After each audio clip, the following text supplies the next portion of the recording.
Yeah, well, And let's just start from the. Oh, Oh, actually, last time. yeah, but I You was was the the head. one. So, Oh, you was the head. uh, Oh, it doesn't matter. Well, well, he did Metal Gear. We did think.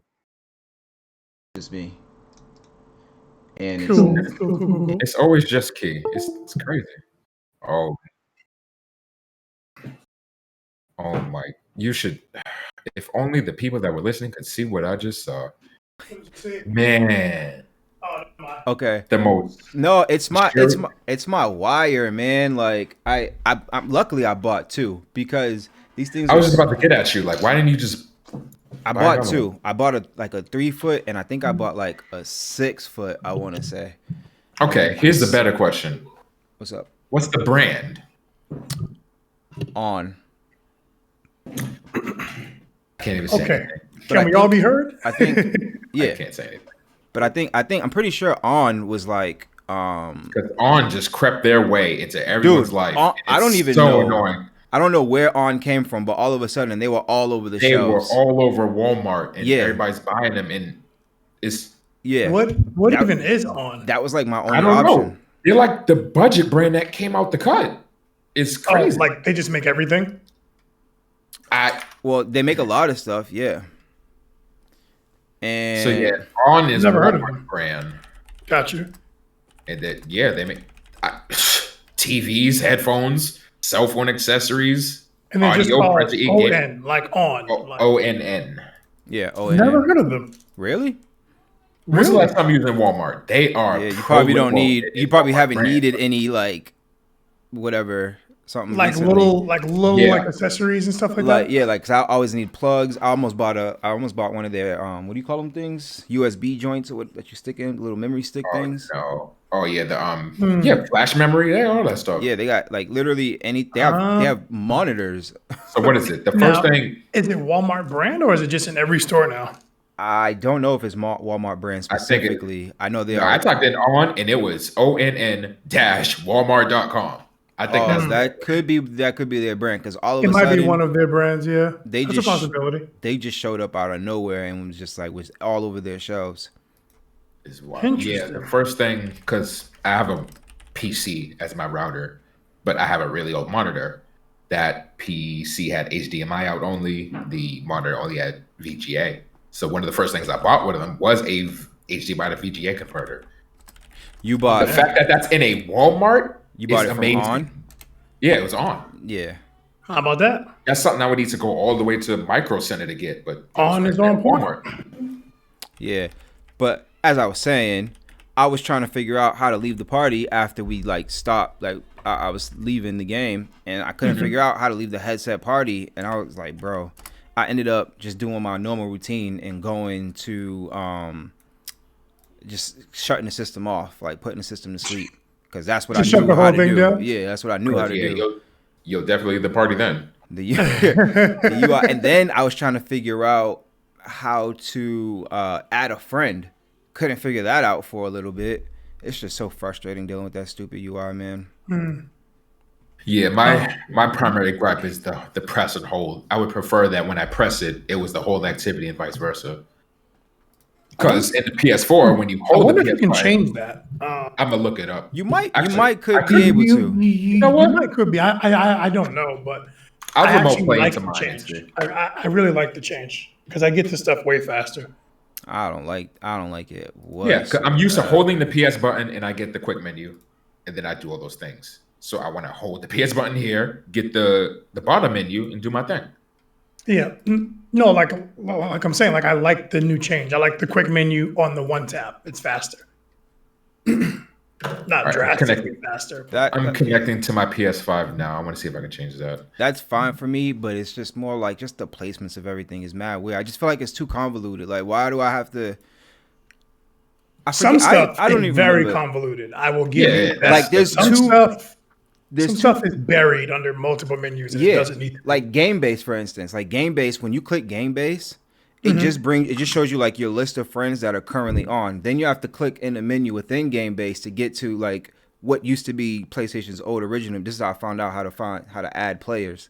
Like you have to click in the game or game base again, like game base, the first form, it shows you just who's on and what's playing, what parties you can join, and then you click in it again. Then you get your options of like adding new friends and all the other stuff, whatever. Do you guys know what I'm talking about? Yeah, so I'm in game base right now. I have to press options. Let's see, view all parties. Yeah, it's showing the recent parties I've been in, who's on. And then, I'm sorry, what did you say after you have And then you have to like click in the game base again. You got to click somewhere. I'm not looking at it right view now. all friends. So go all the way to the bottom. View. Oh, I see. And then from here, you can see parties, friends. Now Friend requests. That's what you were looking for. Yes, that's what I was looking for. Yeah, honestly, I didn't even know that there was an option at the bottom until you said that. I was trying to find it. I'm like, dude, this is the game base option.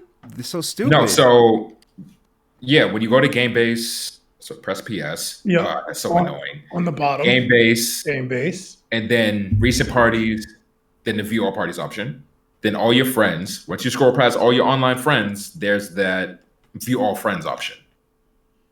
Oh, okay. And then in there is where you can see parties, friends, friend requests, and search. And it's like that more button, right? On the bottom or whatever. Yeah. Like, like that's garbage where it is. Like I don't use it because every time I turn on my console and I go to game base, I just jump in the room that we're all in, all of our friends are in, and I just hop in the voice chat. And that's it. They made that cute, but everything else. And then you get everyone gets a ping and they can just tap the PS button and join the voice chat as well. So like all that stuff is quick, but to go do something manually, it's super convoluted. Yeah, like I don't like it at all. Like, definitely to start a share play, it's so freaking convoluted. You have to go, so you got to tap the PS button, go into game base, then click in the party chat that you're in, then click in the voice chat that's there, then the option shows up. Too many menus, bro. And then that's only to start screen share. If you want to do a share play, you have to do that whole process over again. And then there's an option above where you do the old PS4 share screen method. It's a bit much. It's too much. I'm telling you, it's a bit much. There's some stuff that I like the short menu being right there, and then when you tap it, you get so many options right on the home screen. Like when you tap the PS button, you can just join a voice chat right there. You don't even have to go to game base. You can just join a voice chat right there. Or you can join your friend in Warzone. Like you can join so many things right from tapping the PS button one time. And just hop in. Boom. And you're in. That's fire.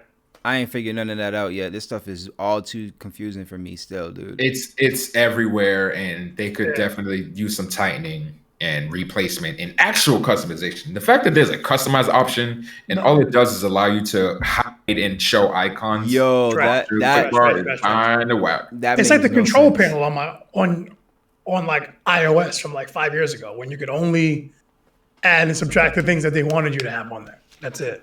It's still kind of like that. But now they actually give you options to put other things. There's more options, and they actually have like some widgets and stuff. But I do like the quick tap. I'd be lying if I said I didn't. And then like the other day, we were playing Rogue Company, and I tapped the PS button. I saw that Toad Sage was already in a party. I just clicked the screen, boop, and it brought me right into the party. Didn't have to go to a menu. Didn't have to accept an invite. Didn't have to do anything. It tells you who's like of your friends who's joinable in what games right on the screen. You don't have to so funny. How some items are just faster than the other. Like why aren't they all? That's essentially a shortcut. It's a mega shortcut, yeah. It's like, okay, we know you're gonna want to play games with friends. This is what they're playing. You want to come in? Yeah, it's pretty dope. I hate the UI. Probably until I get like used to it or something, I'm just gonna hate that UI. I don't like it. I mean, I was the same way when it went from PS3 to PS4 because I was so used to cross media bar. Even though y'all just don't like change, bro. That's really. It's not that I don't like change, dude. It's just they don't. Well, one, I got to get used to it, but I just feel like first of all, the PS3 and the PS4 were kind of the same. Like the UIs were different. But yeah, they you know what I'm saying? They like along the same lines, kind of.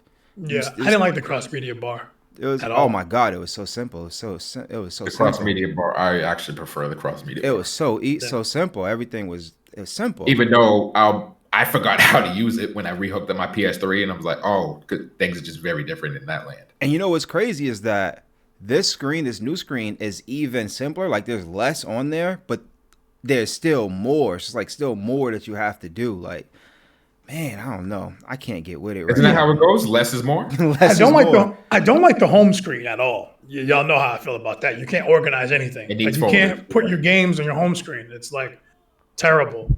Audio for B and Reese has changed. I don't know what's going on behind the scenes. What's going on? Nothing. What do you mean it's changed? I don't know. You have to ask our fine constituents because they noticed something. I don't know. But those both sound at the bottom of the barrel. Oh, I don't like that. Yeah, that's not on my end. I mean, you're the only one touching settings, though. I didn't change anything. I can't. Everything's the same. You guys are just coming through. Ooh. Complete geek with the hosting. Thank you. Appreciate you, family. I mean, yeah. Now, if we could just get our audio better, we'd it's an identical effect for them both. Oh. Yeah, I don't know. I don't want to touch anything over here and make it worse. So I'm gonna need Key to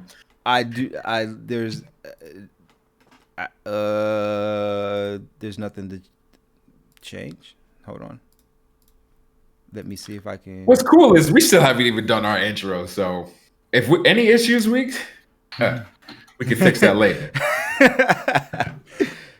Cut out all cut out my the mute thing was popping up on our screens too. The mute from the Zoom overlay stuff. Wow, problems and all. KJ2294. Come on, man. We don't deserve it. We do not deserve it. And all. Thank you. Thank you. Appreciate you always. All right, but enough harping on about our woes. About whatever we were harping on because we be complaining. With the rightfully so. Man. PS5's old Busted problems. PlayStation. I mean, they gave me Call of Duty though, so I'm happy. But busted old PlayStation. Yeah. Wow. Thing is a dumpster fire. Oh, complete geek. Appreciate you with the paying forward. Sub. Thank you. Appreciate you. Appreciate you. I've never seen that before. That's cool. Thank you. I know. That's like I've never seen that little. They always add these new cute little things. Okay. But hey, you wanna formally bring it in? Bring it in. Yes, sir. Welcome everybody to another episode of Trigger Talk TV, where we talk all things video games and video games related. I am Key, of course, with my two wonderful co-hosts, B. What's going on, people? And Reese. How's it going, y'all? Oh, that was nothing. Don't say nothing. I'm not saying implement. But I'm feeling good because hopefully the people can hear me with increased clarity due to y'all's. What's that word you used earlier? Harping. Hopefully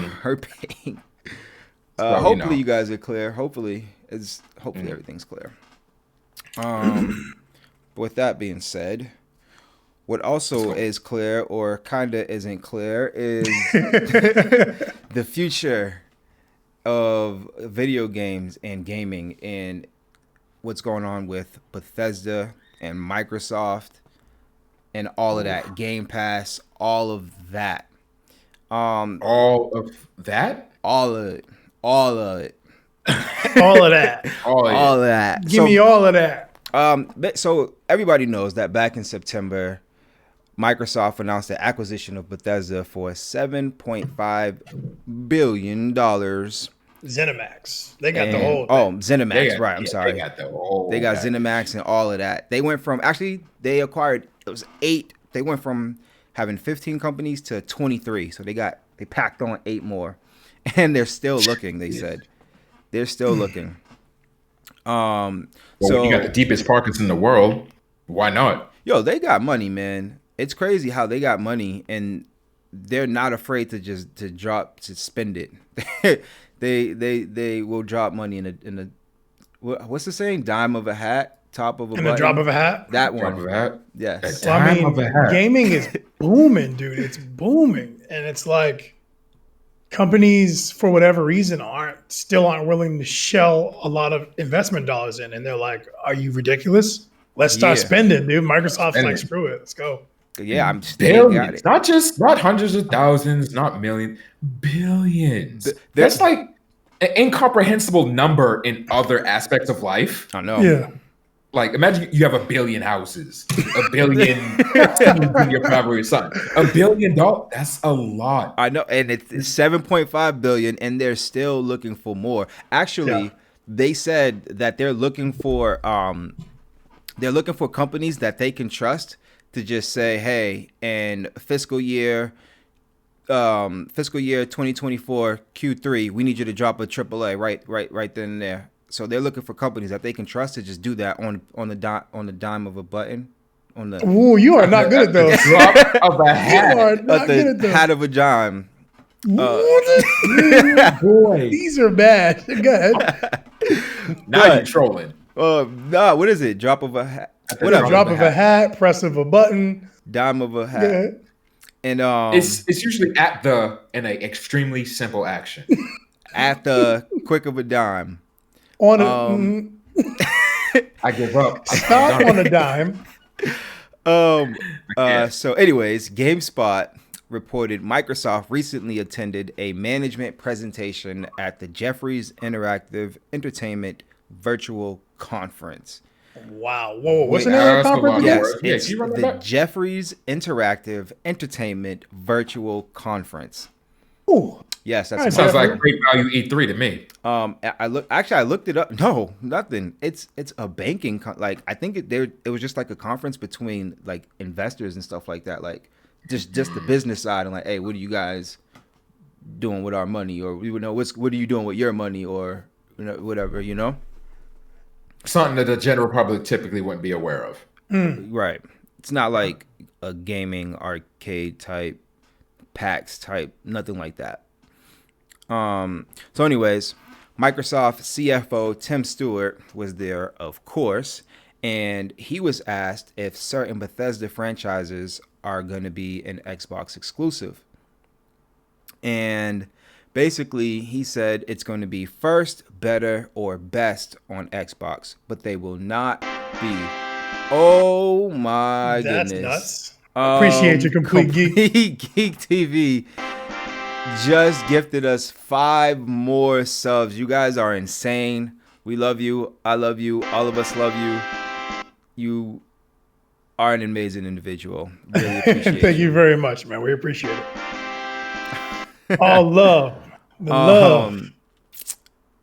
All this love makes me lose my track. Oh, Lose yeah. your train of thought. Yes. Wait, what did I say? Yo, Key's not good at these. Lose my track. It's still valid, though. The track is valid. That's how the saying goes. I lost Yep. my track.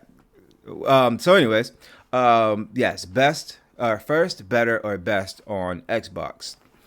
So they don't want to just take away from all of the other consoles that we're currently getting them. They just want it to, Xbox to be on the one to look at, the one you want. So they said, he said, what we'll do in the long run is we don't have intentions of just pulling all of Bethesda content out of Sony or Nintendo or otherwise. But what we want is we want that content in the long run to be either first, better, or best on ours. We will want Bethesda content to show up the best as on our platforms. So they're just, and I'm my only thing about that is what I just don't understand, because I'm not technically smart, is how can you just make something better on yours?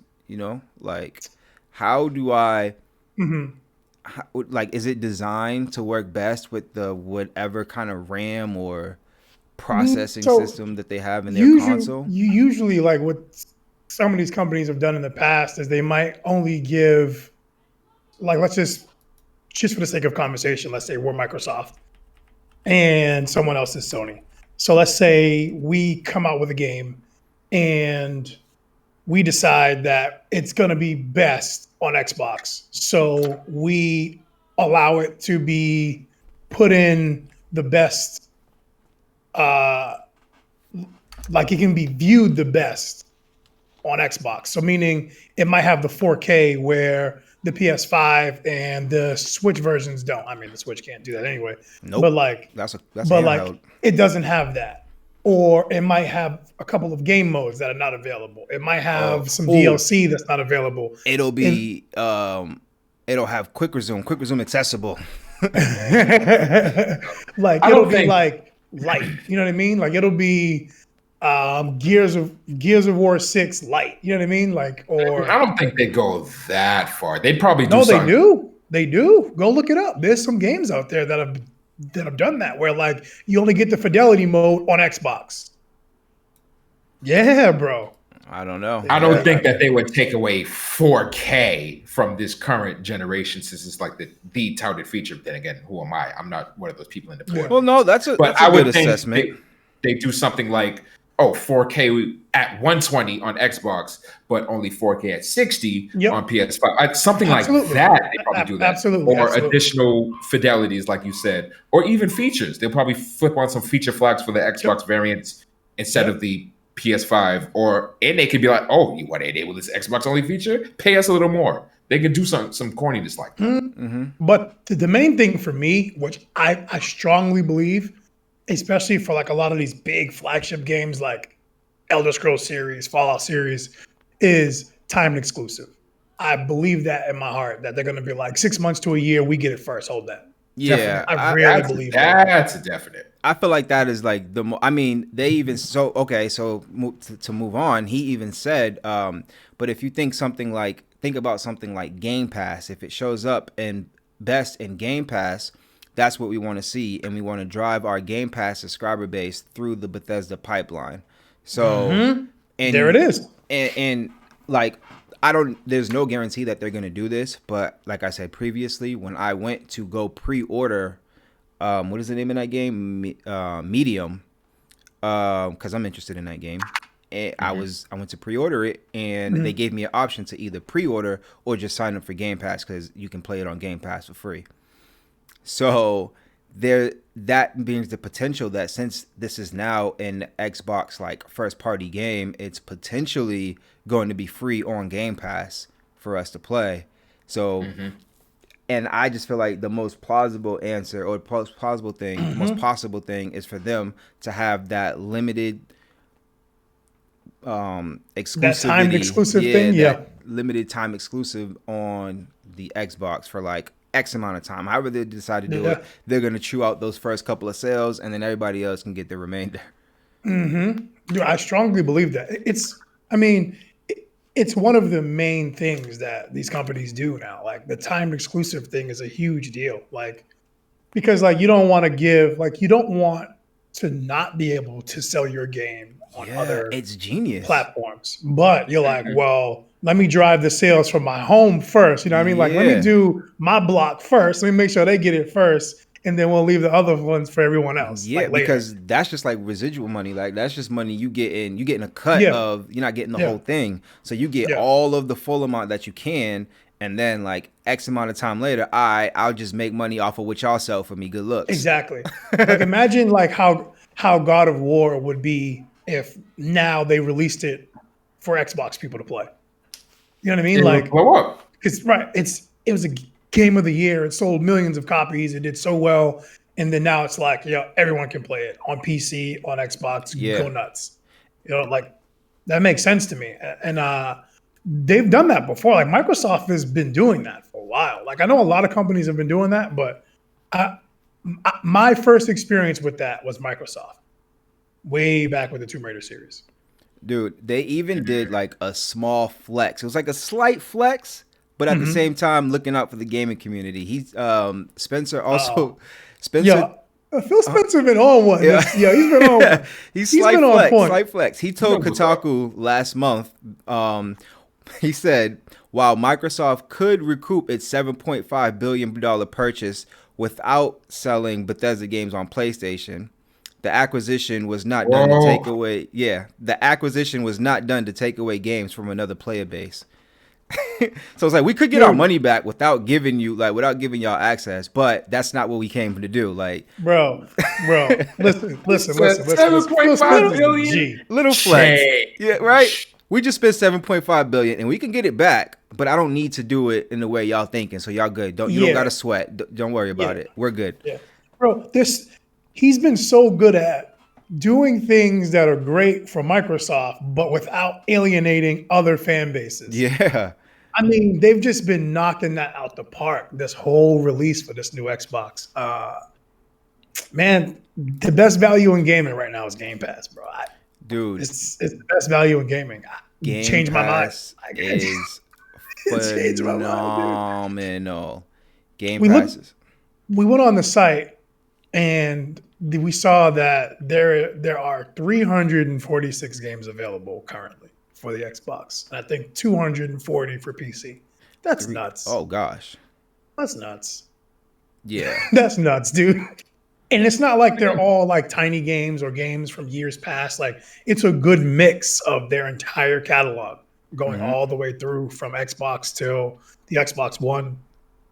It's nuts, man. I didn't even know that that Bethesda bought Mojang, who created Minecraft. They bought them for 2.5 billion back in a minute ago. 2014. Yeah. So and Minecraft's on all systems. So and Minecraft is huge. So they've been making money off of that, going to all these whatever consoles. Isn't Minecraft on mobile too? Or am I bugging? Minecraft will be making money for the rest of its existence. Yeah, dude, Minecraft is everywhere. Yeah, that was such a good purchase. That kid is a genius. Yeah. So I don't know. They're just doing really, really, really, really good. And I don't know. But what I can say is that PlayStation, on the other hand, they're honestly, dude, they're like super wishy-washy with what they want to do. They're very wishy-washy. So while doing research, I found out that in 2018, during a Q3 earnings call, Sony CFO, I'm gonna say Totoki, sorry if I butchered his name, he said games going to the cloud could be a future threat to Sony's business.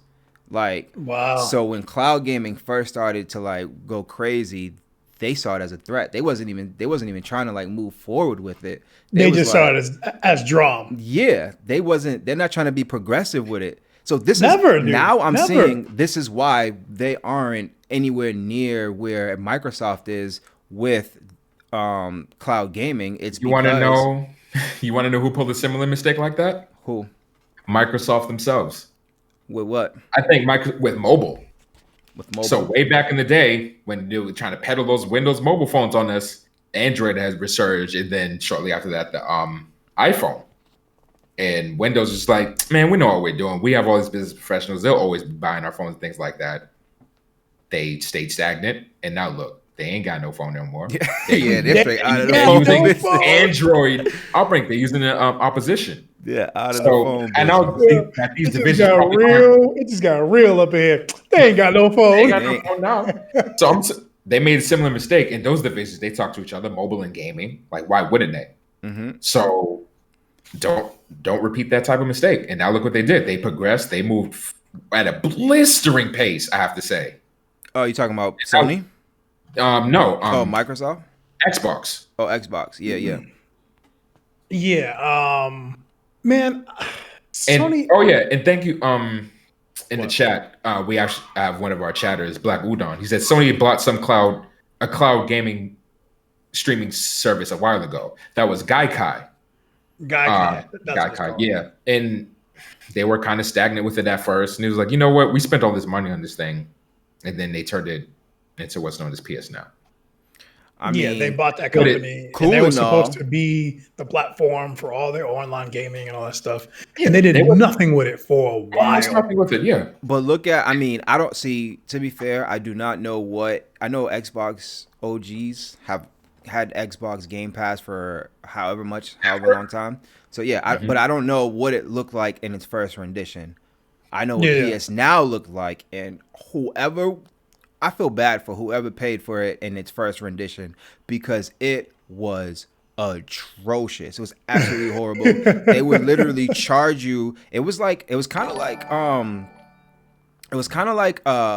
Hollywood Video or Blockbuster. Like you had to pay to borrow the game for like a week or a month, Bro, like X amount Yeah, of it was time. like $15 for a week. That was wild. $15 And you had to be subscribed. Yeah. So you were paying ducats. Yeah, It was trash. The first rendition was terrible. It's way better now. It's what it should be now. But the problem is that the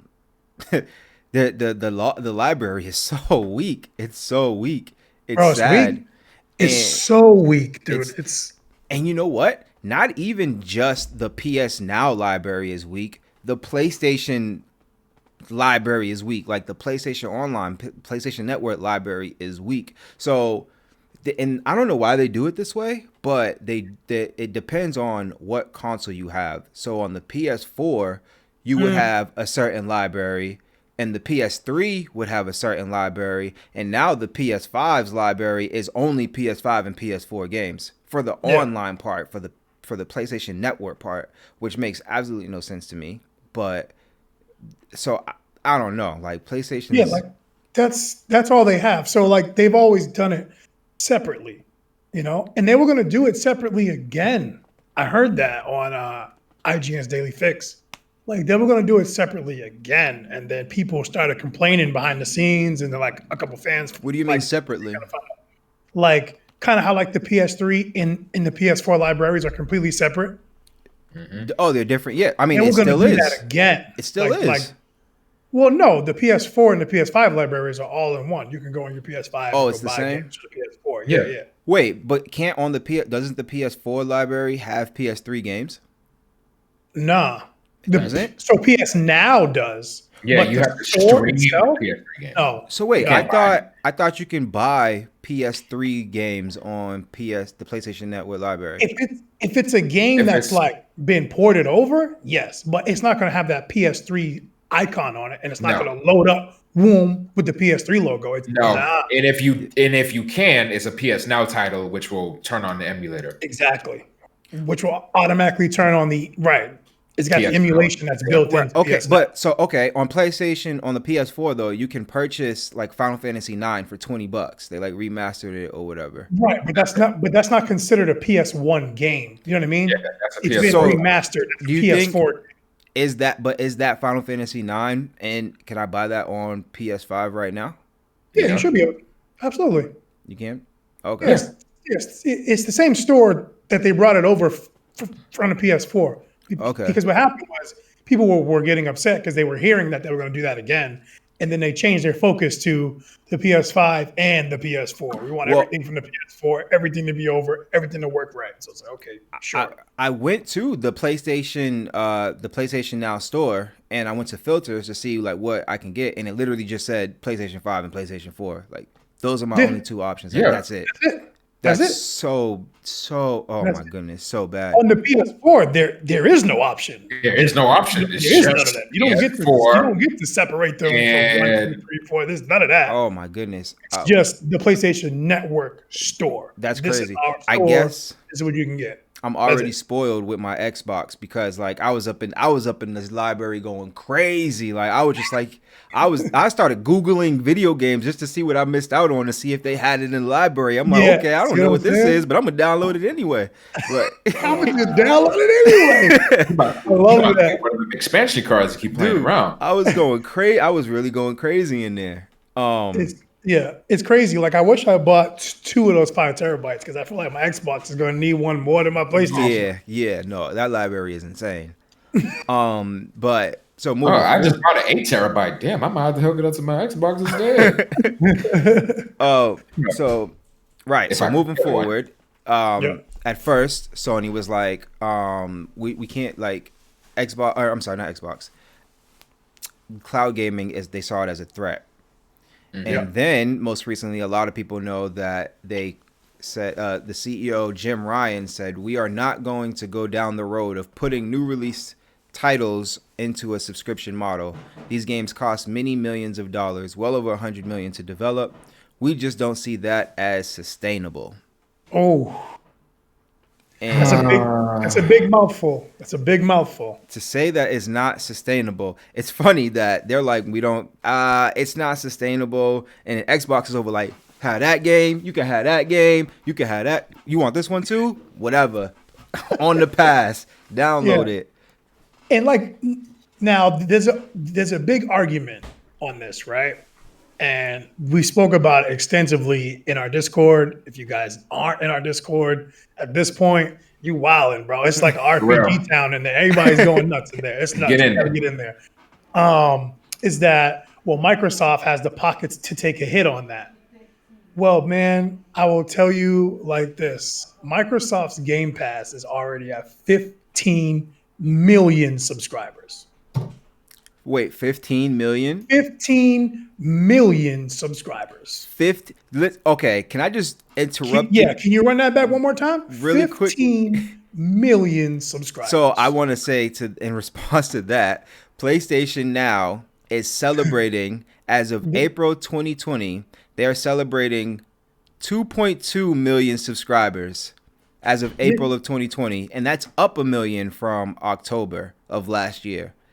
So, oh my goodness gracious. Yeah, that's solely based on bro, I'm telling you, that's based on the content. Because how many PS4s have been sold? It's over 100 million. Oh yeah, a lot. It's a lot. I thought it was 90 million, right? Or am I bugging? The PS2 is, of course, still the Titan, but I think the PS4 is right behind it.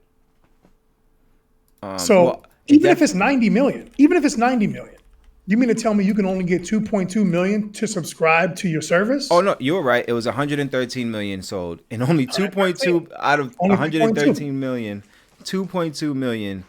Wow, that is Reese, just quick maths. What's the percentage of that?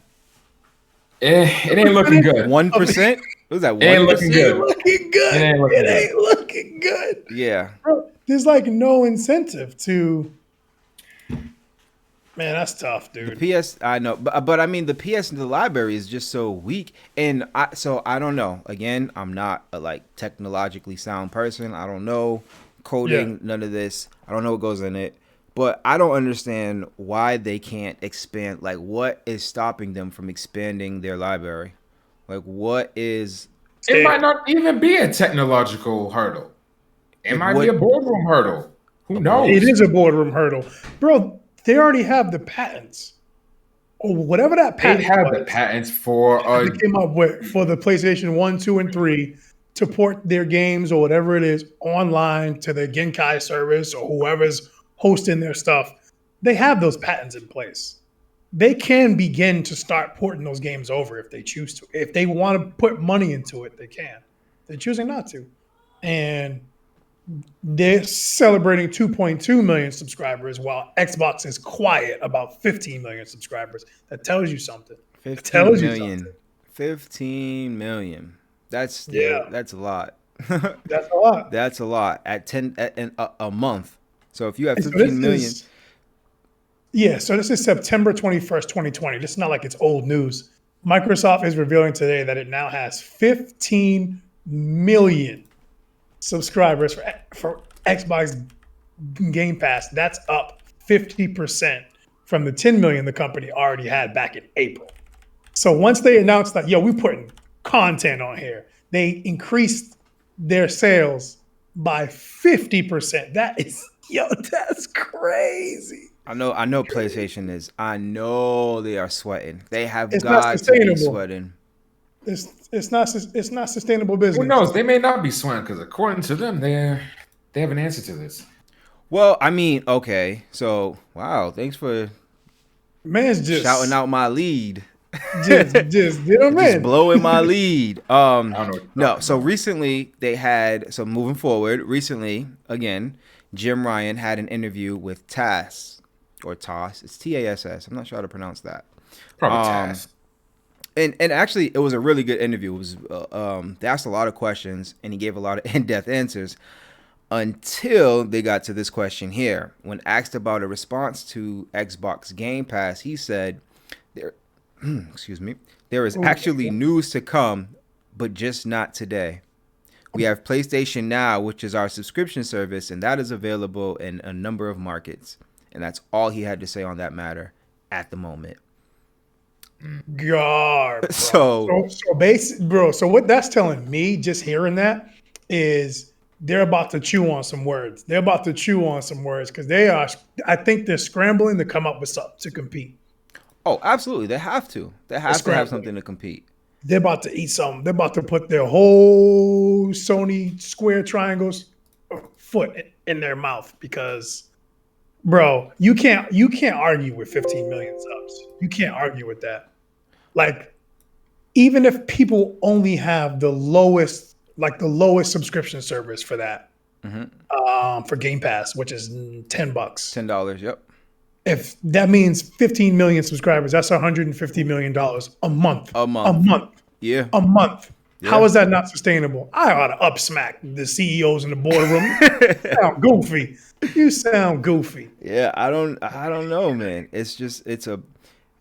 I want to understand it, but I simply do not. I just feel like they absolutely just blew it, and they just didn't.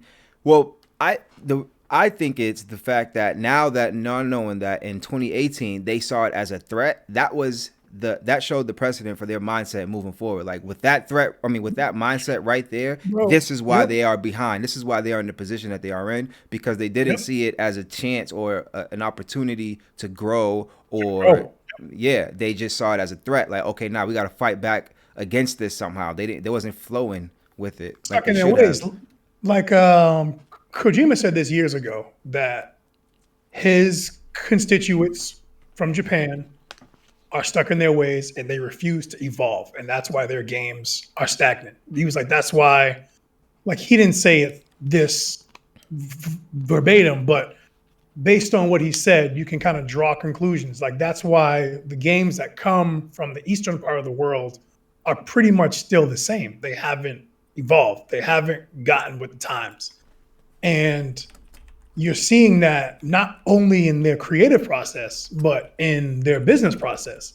To see cloud gaming and be like, oh, we can do something with this. No, they went the other way. Oh, no, that's a threat to our business model. Like, we make games and then we sell them. Yeah. That's it. There is no other way to make money in this business. Like, wrong? Nope. Wrong?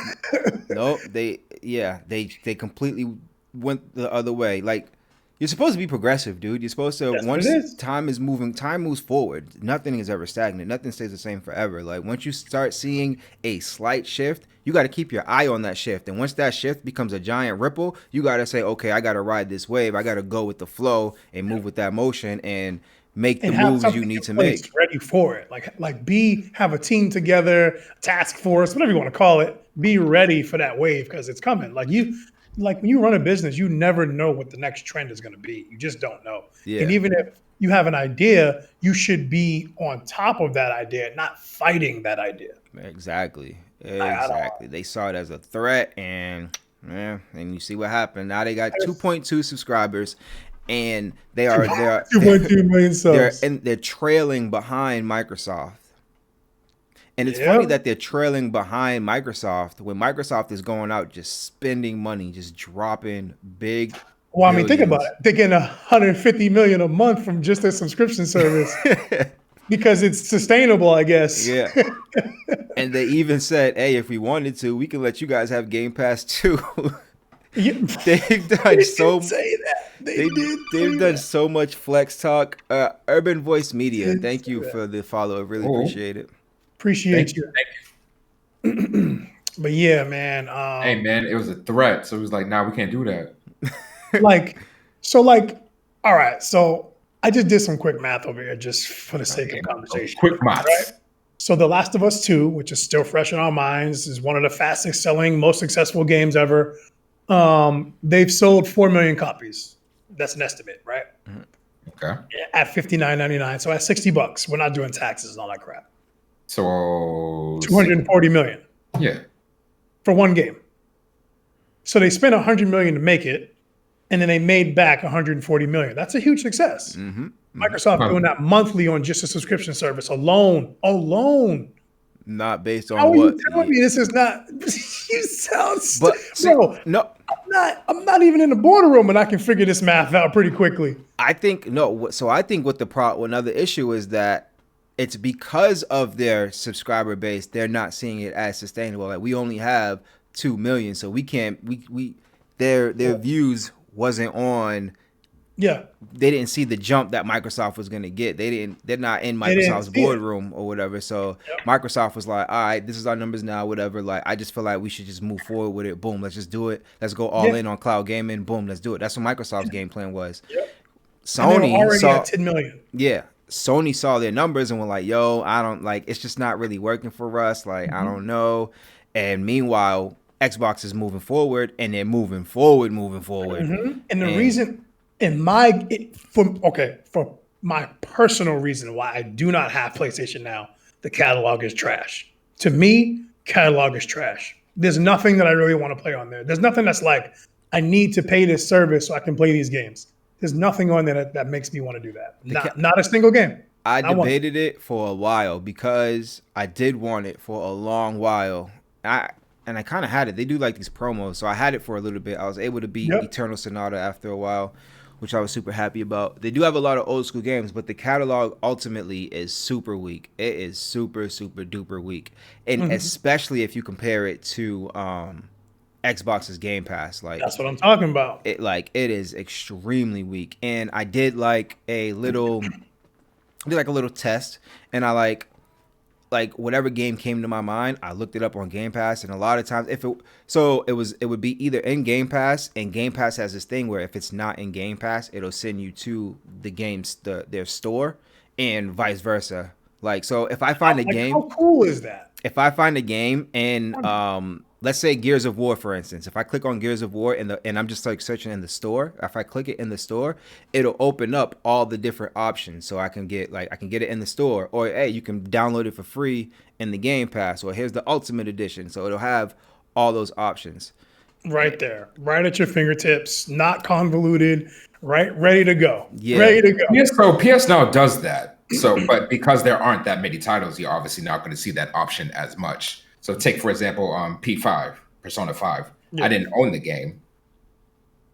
So I was like, all right, let me just go buy it real quick because it was on sale at the time. But instead of the regular buy it now option, it was like PS Now. It was like, you can download it to your console. So like, oh, okay, I just did that instead. And that's how I managed to play the game. Yeah. So unfortunately, Persona 5 is available on PlayStation Plus for PlayStation 5 collection. Just so make sure you download it. For anybody that wants to play that game. It's a game. They have like 12 games on there that are like PlayStation 4 special exclusive games like God of War and something like that. It doesn't compete with Game Pass, but it's cute. It got to the point where I started Googling the top obscure games for Xbox, so I can see what Xbox doesn't have in their Game Pass selection, and they don't have like the super obscure under the radar games. But I wouldn't be surprised if they added them eventually, since they're actively working on adding more games to the quick resume, because not every single game has the quick resume feature. So since they're actively working on adding that, I can see them saying, "Oh, hey, this game isn't in our Game Pass. Let's add that in there," boop, and just moving along like that. Like, see, this is a company that you have like confidence that they have teams for this type of stuff. Yeah. Like that they have teams in place to say which one. Okay, we have our initial games up there that like have to be up there. Like you can't not have Gears. You got to have Gears. You know what I mean? Like you have to have like, Halo, Fable. Gears and Halo and Fable. You have to have those. But now let's go into our catalog and see what we can add in that we don't have to beef with anybody with. You know what I mean? Like, what can we get in there that we can start putting in that the niche crowd can get attached to? So, yeah, man, it's the best value in gaming, and Sony is scrambling. They're scrambling. They are scrambling. They are scrambling. It's scrambling really bad. My mans are convinced that they are scrambling. Bro, they had nothing in place for it. Nothing. Oh. They had nothing in place for it. Oh, Big Reg, thank you for the follow. Appreciate Appreciate you. you. Thank Oh, you for look. coming by. Yeah, man. You guys know how we feel. Like I love Sony, like I always will. Like I got a hoodie on, but I I don't do bias. I don't do bias, and they are trash right now. Their console's super buggy. The UI is extra convoluted.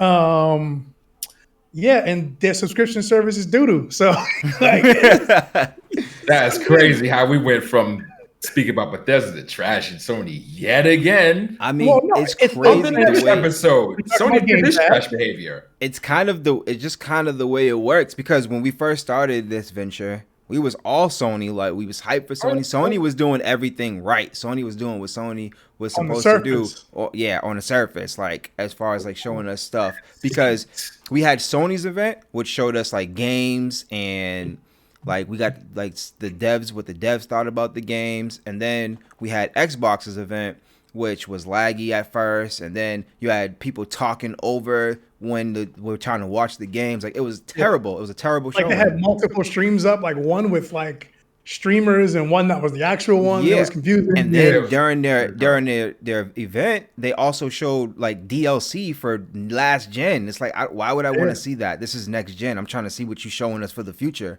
So like, they wasn't doing it right. And then when it started coming closer to console drop time, it just flipped. Like, Xbox They just was started. like, "Yo, here's our console. You're like, Here's yo, what we ain't got here's nothing what new we yet, do. so Here's this." You're they like, "Whoa!" just- I And love these old games. they just pressed And the then it was- NOS. They pressed NOS, dude. they literally was like, "Okay, I think they're time. ready," and they hit a button, and it was just You was like, just say they press NOS? They Yeah, pressed they the pressed NOS button. NOS. Yeah. Boom. boom, and they Boom. went, dude. They went, and I've been super impressed with them, man. I really have. I really, really, really have. Yeah. I ain't got an Xbox yet, so I know, but like even like so, like I use XPass, I use the XPass, I use the Game Pass on my PC. It's fantastic. Mind It's you, fantastic. not I play every game. Select all the time now. Like money. Not every game, like the two libraries are different, but when the games are the same from PC and console, most games have cross saves. So if you started on your PC and you eventually get your Xbox, you can just load up your same exact file that you started with from PC. It's not on every Get it right. game. It's not on every game, but a lot of them do have it. A lot of them have it, especially the flagship games. Like you Yeah. know, it's going to be Fable and Gears and all that stuff. But yeah, man, Bethesda running their pipeline. I mean, I really think that they're going to do timed exclusives for the big titles. I think, I really strongly believe the next Elder Scrolls, the next big Fallout will be a timed exclusive for Xbox. I really think. Yeah. All those It's- next Bethesda games, yeah. Yeah, and Sony is like even Starfield. Like I think that Star game, like I think the Space Elder Scrolls is going to be a timed exclusive as well, especially because it's a new IP. You know, Yep. definitely. but And it's gonna Speaking be of- free. cloud-based gaming, Reese. All this cloud-based talk. I think we had an episode a while back, our 20th episode actually, Ooh, where I did the great comparison, which was what was it? Stadia, Luna, I think it was Nvidia's GeForce. Nvidia's offering, and the one we were just talking about for the past half an hour, Game Pass. Stadia trash. Wait, who's trash? Stadia trash? Stadia trash. Stadia's come a long way from the little bit amount of time that I spent with it earlier today. But that is not my topic of focus. Stadia trash is crazy. I should have been paying attention to my email because I actually got this invite from Amazon to use Luna 3 days ago, but I only started using it yesterday, so I missed out a little bit, but that's fine.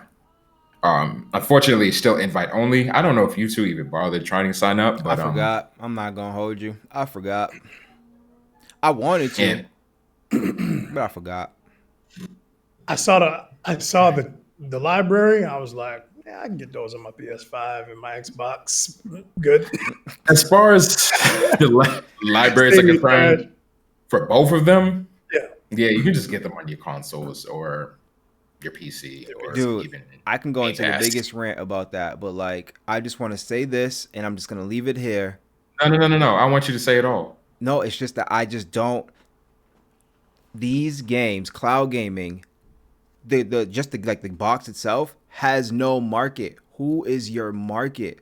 Who? Just I do not understand. Who are you selling to? Like you literally just rely on exclusives. Like you have to just rely on exclusives because you are a cloud. You're based off of somebody else's internet. You don't have like specific features or like you don't have a RAM amount or you're not using the next graphics card. It's based on what I have and what I have is based on my internet. So it's Like, I The think, only thing that it's based on is your internet. That's yeah, it. I think if you're already in gaming, like you're already a gamer and you already have a PlayStation and Xbox or whatever you game on, like you have a Switch and a PC, whatever you do, then this doesn't affect you in any way, shape. This means these things mean nothing to you. But if you don't have those things, and let's say you can only shell out like $100, then this is for you. Like if you can only shell out $100 for gaming, then this is for you. You know what I mean? Like if you could only be like, I don't play games like that, but I do like to dabble. Like I want to play Cyberpunk, but I don't really go that hard. Then you can just pay your $50 or your $100 for a stick or a Fire Stick or whatever they're called, and just play them like that. but But wait if though, you're a gamer but like it's me, all, these have no value to but me. there's also a monthly fee. It's not just that one time fee. It's pay that plus the fee every month. Well, yeah, if you have Right. $100, what is $6 a month going to do to you? Oh, you're saying $100 a month? Okay. No, I'm No, not a even saying hundred $100 a dollars. month. Like you pay $90 for the thing, and then you have your 2 months free trial, and then you pay, for 2 months, and then you cut it off. Like Yeah, you a lot beat of a people couple do that. games, cut it off. Yeah. Yeah, like a lot of Okay. people do that. Like Oh they'll only snap! This is about to play come out. Let me as they re up. go. So Yeah, right. your target market is people that don't play games. Like not at that level. Occasional gamers. Yeah, like Yeah. their target is casuals. No, I it wouldn't even can't be say casuals, casuals. 'cause I wouldn't say casuals casuals play- because No, because you casuals and are I will buying. drop $500 on a console. I mean, They so do don't have to do casual. that. So casuals will buy switches. Casuals are buying switches out. So like not casuals. It's like non-gamers. Right, but I think casual gamers who aren't adept in that, like who don't want to shell out that type of money on a console, they don't have to because they have these options. Like feel these like- options are obviously doing something because companies wouldn't be coming out left and right to be like, "Oh, here's our streaming service," and Yeah. it's not a sustainable Dude, vector. listen.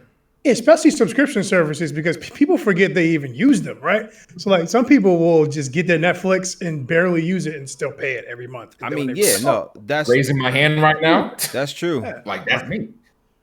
That's true. So but- like, I don't think they affect people like us in any way, shape, or form. Like, nah, bro. No. Personally, I will never buy any of these things unless they come out with some crazy deal and they have all these crazy games. These things won't mean anything to me, like I at think- all. I But think like it's my uncle, stupid. he might buy this. He might. But is your uncle a gamer? Not really. That's my But- point. That's what I'm saying. Like it's Right, for but- non-gamers. Right, but a casual gamer is someone who games sometimes. They don't have to game every day. A Send casual gadget, gamer, Thank you. yeah, like a casual gamer games sometimes. They don't game all the time. So why Mm-hmm. spend $400, $500 on a console when I can just cop this thing and play it sometimes? But casual Big. gamers are. I mean, casual gamers is too broad. It's just too broad, dude. Because That's casual. why I said occasional gamers. Yeah. It is broad, but that's the point. So because it's so broad, there's more people who are in tune to buying your thing. It's a broad base. Because casual gamers you don't already have target- your console. Can already have a console, whether it be an actual big console or as small as the Switch. Well, like you in the take s- J Negative. He has Stadia. He enjoys Stadia. He got Stadia. No, he only got No? Stadia because he does have Stadia, but he only got it because he's already been paying for YouTube, whatever the YouTube payment service, and they give it to you for free. So he was just like, "Oh, let me just get my That's- Stadia." That's trash. Yeah. So he was like, "Oh, I can get a Stadia. Let me just get it." So yeah. So that's how No, he got that. That's garbage. But Hey man, you still got it. Casual That's another gamer- stuff another stuff in the casual umbrella. gamer is a broad term, yes. But those are the people who will buy this thing. People who don't game that hard. There's definitely a market. here. Parents who buy this stuff for their kids I are like, understand. here, it's a subscription service. You can plug it into the TV. That's it. I'm not buying you a $500 console. I'm not doing it. Yeah. I understand that they are making money, but it's said that Google just skated by their first year. Like they just got through the lines. And I don't even know about all the other ones. Like I don't even know who else is out there aside from Luna and Nvidia. I didn't even know Nvidia had their own streaming service. Like do you pay for that? I don't even know.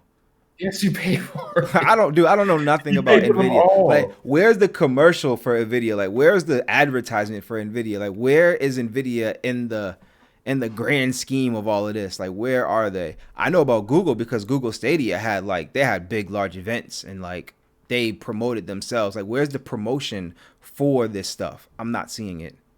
Can you not afford it? What's going on here? Can you not afford it? Nvidia, like I don't know. Yeah, I honestly haven't seen too much of Nvidia now that you mentioned. Like where? I've seen more Luna than Nvidia, and Luna is way What's younger. the name of this service? It's like GeForce Now or something GeForce like that, Now. right? I'm curious to see how many subscribers they have. So while you're looking that up, in addition to providing my experience with Luna, I decided to do another comparison with it versus Stadia, since that was the first streaming service that I bought into. And I found some really interesting improvements on the Stadia side, which I'll touch on last. GeForce, real quick. 300,000 subscribers with over 70 million hours of streaming. 300,000? That's cute. 300,000. Hey, man. That's a small base. That's all you're looking for. Like I don't think they're trying to get the massive sales. Like, of course you want that, of course, but I think this is the market for that thing because it doesn't cost them much to put the games online. It's super low cost, so whatever you make is easy. And Stadia is nearing 7 months. They had 3.5 million. Yeah, but what are they at now? Now they've been out a year. How many? So that was 4 months ago. So we could. That was 4 months ago. Oh no, that's actually good for. 4 months ago. No, that's actually good. That's actually good. That's good. Like again, for me, all this stuff is trash. Like I don't need it at all. But for someone who doesn't game at the clip that I do, I can see them. I can see them getting it. Does that satisfy your question, Key? I mean, not your question, your inquiry. Sure. Read it. Huh? So I accepted the invite that I didn't even know I had from Amazon. And then I quickly subscribed. Right now, you only have two options. So I mentioned this on my first review of before they released.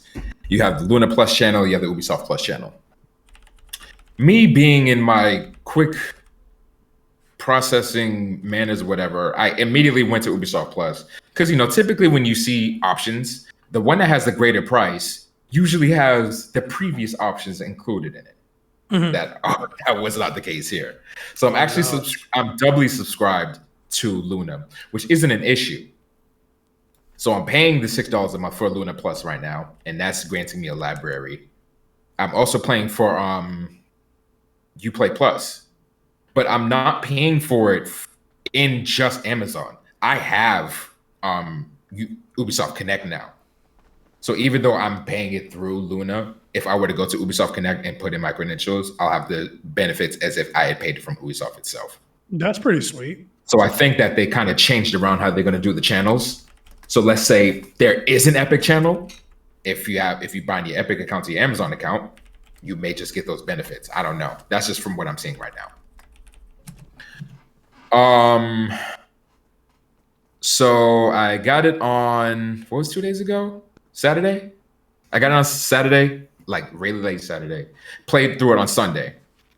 So you can get Luna right now on PC, Mac. Oh my God. Through an application. What happened?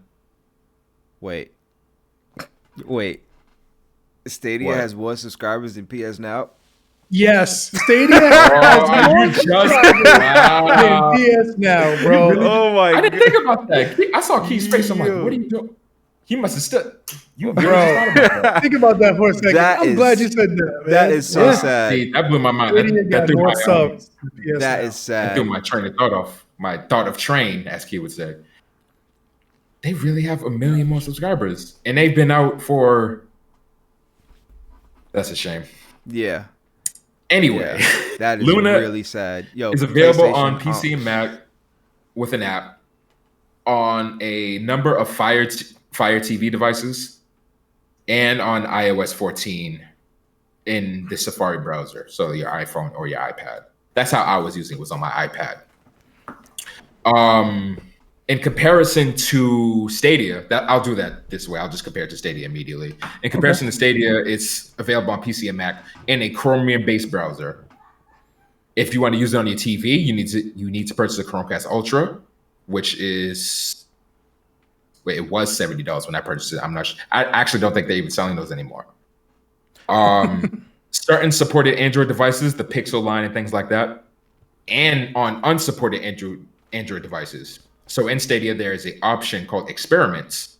If you toggle that on, it'll allow you to install the Stadia app onto your Android phone, and then you can play your games on your phone.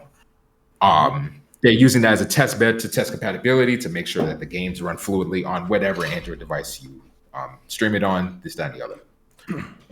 So, like I said, I was playing on my iPad Pro. Really impressed. The first thing that struck me was that the games load faster on a browser on my tablet than the actual PC app. Really? So the game I was testing is called Crosscode. Actually, really good game. I'm probably going to end up writing a review on it. Oh yeah, that game's cool. It loads in probably like 5 seconds once I hit the app on my iPad. It takes about 20 to 30 seconds on my PC. I don't know if that's on a per game basis, but that's what I noticed with this one game. How you actually put it on your iOS device is interesting. So you have to use Safari. Now, I don't know if this is a well-known... You have to use Safari? Yes, and I'll explain why. I don't know if this is a well-known thing on iOS, but what you could do is take a tab in Safari and make it an icon on Springboard. So when you tap it, so let's just say on Wall Street Journal. What is Springboard? The front screen of iOS, where you see all your apps and stuff like that. Like the home screen, just like your the home screen. Yeah, that's called Springboard. Oh, I didn't know that. Okay. So let's say you take your Wall Street Journal tab, you put it on the Springboard. So every time you press on it, it opens Safari, it goes right to Wall Street Journal. You have to do this with Luna. So you go to Luna, you go to the home screen, you save the tab, you put it on your let's just say desktop. What happens then is really interesting. I learned something about this. It's called Progressive Web App. So when you press that Luna icon that's now on your iOS device, it doesn't bring you right back to the page that you were just on. It brings you to the Luna web app, where you can then interact with all your games and subscriptions and things like that. Pretty cool. If you have an iOS device, you can bind your DualShock 4 to it, and it'll work just fine in those games. In comparison to Stadia, where if you bind your controller to what is going on in chat? If you bind your controller to your Chromecast, you would have to unbind it to rebind it to your PC in order to use it there. Oh, come on, dude. I don't have a Luna controller just yet. It's coming on Wednesday. So what did you use? I ended up using my DualShock 4. Perfectly fine. PS button worked just like the Luna, like the Alexa button on the Luna controller, and everything worked just fine. So the comparisons. The first thing I tested was one of Key's favorite features on the Xbox. What's you found Quick Resume? So Stadia has a, let's say, great value Quick Resume. You can switch between apps, but the app that you switch from will be ephemeral for 15 minutes. After that, it goes away. 15 minutes? 15 minutes? Yeah. You got 15 minutes to get back. 15 minutes to get back, and before it's gone. I mean, you tried it. You tried it. You think they could just put it in another page and just leave it there, but I guess not. Yeah, it's more concern of the resources that they're utilizing on their end.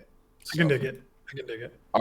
I was able to switch between screens on both. Boy, if you don't. So I have my Chromecast in my other room. So I started the game there, came back to this PC, started it up. It was in the same exact place. Nice. Same thing with Luna. I started the game on my iPad. I left it alone, switched back to Luna on my PC, right where I was. That's dope. Nice. Again, the difference being that the controller worked in between. Well, no, I can't say that because I don't have the Luna controller yet. I have two different DualShocks paired to the different devices, but it still recognized it. I didn't get to utilize the Twitch stream feature, which was one of the cooler aspects that I mentioned on our previous episode, where if you're watching somebody play a Luna-based game, there's an option for you to just go right into game, right from that stream, and then you're done. So if someone is playing Rainbow Six Siege on their Twitch and you're watching it through your Luna device, you can then click something that'll take you right into Rainbow Six Siege. Yes. Pretty cool. No. Pretty cool. From what I saw, Stadia doesn't have anything like that, but they do have their own integration with YouTube. So they have what is called crowd choice. I kind of sort of mentioned this in my Baldur's Gate 3 mention. So when you stream a Stadia game on YouTube, there's a feature called crowd choice where it gives the viewers a poll, which will then dictate the action that is taken next in the game that the streamer is streaming. And they don't have, the streamer has no choice over that, right? It just happens because From what I saw, it just happens. So in Baldur's Gate, if you get one of the dialogue options, everybody chooses three. Three's what's gonna happen. Oh, get on my game, man. Like, get on my game. I'm trying to play, not you. Like, get on my game. No, that's pretty cool. But yeah, you have to enable that, obviously. Yeah. One of the questions in the chat that's kind of cool. Can you just join the log? I don't know. I haven't, like I said, I don't have. It was kind of hard for me to test the more social aspects of these since I'm the only one with them. So I can try and test that with somebody else to see if that's a thing. Because if that is, that's really cool. If I could just hop into their lobby right from watching them. So, the controllers, the Luna controller is $50. The Stadia controller is $70. I ended up paying $130 because I got the limited edition one that came with the Chromecast and all that stuff. of course the blue one, right? Of course you The blue did. one, yeah. Of course you did. Flexing. Why do I gotta treat me like this? Why you gotta flex like this? The minimum internet that is recommended for these is 10 megabits per second, which isn't a lot. I don't even think internet service providers are offering that low of a speed, but Yeah, that's doo-doo. that's for 1080p at 60 frames. If you want to play 4K, which Luna doesn't have just yet, but they are working on, you want to bump that up to about 35. If you want to ask me, you should just get 100 minimum and just stick with that, and then you'll be good. Yeah, man. That's that's not bad. Like, in terms of cost, right? So how much is Luna's like monthly subscription? Like, how much is that? Their Luna Plus is $6 a month. $6 a month. Well, but that's a promo price right now. That's right? a promo price. They are not revealing their native price. They're not revealing that. That's a bad look. Y'all should tell people that because what's going to happen early is introductory price of $6 a month. Who knows how long that's But going to what's last? right? But what's going to happen is that $6 a month is just going to roll over into the new price once they announce it, and people aren't Yes. even going to know. They're not even going to be aware. No, there's a disclaimer that says we will warn you 30 days prior as to these changes. So they did say that at least. And they're going to warn you via email. That might Probably via get email, sent to yeah. your junk mail. Yeah. I don't like it. You should get a prompt on the app. I don't like yo, it. I don't, dude. I don't No. because these companies think they're slick in ways to just keep you subscribed. Definitely. You know, without like letting you know like what's up. Like if you don't like, a lot of people pay subscriptions and don't even like realize how much money they're shelling out each month. Yeah. And Yeah, I've seen this advent of these companies that are like, oh, we'll troll through your debit history, see what you're subscribed to see what you need to turn off. It's The fact crazy that's a right. ad is saying a lot. It's crazy that there's a business to tell you that you're subscribed to too much stuff. Like that's crazy. Crazy. That is crazy. Yeah. So you think, as it stands, $50 to get the controller, right? Mm-hmm. And then once you have the controller, do they give you some sort of promotional fee up front? Like, do you get, because you bought the controller, can you play for a month or something like Not that? that I saw, no. Or you got to get the controller and drop the $6. Because right now it's invite only. Right. So this I was going to compare Luna's numbers, but it's closed, so they're not going to make the numbers public. Right. So the only people that can even buy the controller are those that got invited. Closed. So if you were to type in Luna controller, nothing would show up for you. Got you. Right, because I'm a pleb. Got you. Oh, that's crazy. I mean, I wouldn't say all that, but you're just not part of the test pool. That's all. For some reason, that feels worse, but go ahead. So yeah, they both do 1080p at 60 with 4K coming to Stadia. Stadia, since they've been out for a little longer, they've been able to flex their muscles. They offer 4K at 60 FPS, HDR, and 5.1 surround sound. Ooh, okay, Stadia. Let's go. All straight to the they got more subs than play. You know what? Go ahead. Yo, I can't believe that. That's with Luna. You can play with the Luna controller, your Xbox One controller, your DS4, or use mouse and keyboard. Stadia, like I said, depending on the device, you might have to unpair and repair it to whatever device. Also DS4, also Xbox One, also keyboard and mouse if the game supports it. Got you. With Luna Plus, you can stream up to 2 devices simultaneously. So if you have 2 users under your one account, they can both be playing 2 different games on 2 different devices at the same time. If you're playing a Ubisoft Plus based game, that goes right back down to 1 stream. If you were to register to Ubisoft Plus, that's another $15 a month. So if you got Luna, that's $6. With Ubisoft Plus, that's $15. But again, that is Ubisoft Plus. That is not Amazon's limitation of Ubisoft Plus. Is it like sounds like a cable. Like old cable. I was listening to our episode and you said it again. It sounds like a cable subscription. Ooh, me? Yeah. Yes. That's what it sounds like. So you got to sign up for every company? Like, is that what it's going to be? Well, I mean, if I had signed up from Ubisoft Plus outside of Luna, I would have just bound my account and I would have that channel. Okay. It's like an Apple TV. Yeah. I don't have that. I'm poor. Apple TV, if you have HBO Max, Netflix, Disney Plus, all that stuff, you can put them in Apple TV. You just log in and all of it shows up in Apple TV. Yeah. So right now in my Luna library, I honestly, unless I specifically look, I can't tell the difference between my Luna Plus games and my Ubisoft game. I just have them all in a single list. Right. So it's basically like Roku, Amazon Fire Stick, Apple TV, but for gaming. Okay, so there will be some free services, and then there will be some services that you have to pay for. That you got to log in, right? So, like, if you want to play your Epic Games stuff, you got to log into your Epic Games account. Okay. If you want to, just find your like Epic whatever Games. you already have on Epic Games, once you log in, it'll be available to you. Whatever he already has on his Ubisoft, if he logs in, it'll be available to him. Mm-hmm. Okay. Like from what I've seen so far, Ubisoft's the only one they've partnered with so far. Right. So that's the behavior I'm seeing. If they get Steam, it might change. It's over. If they get Steam, they're gonna be on something. They're gonna be doing something. Ooh, yeah.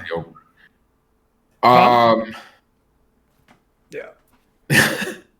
The Stadia controller has Google Assistant, so you can do cool things like, oh, Google, play this game, and it'll play that game. Unfortunately, that's limited to being bound to a Chromecast. So if you have your Stadia controller paired to your Google Chrome browser on your PC, you can't use Google Assistant. That's chips. On Luna, from what I've seen, because I haven't been able to extensively test this yet, from what they're saying, you just connect your Luna controller to Wi-Fi, and that's it.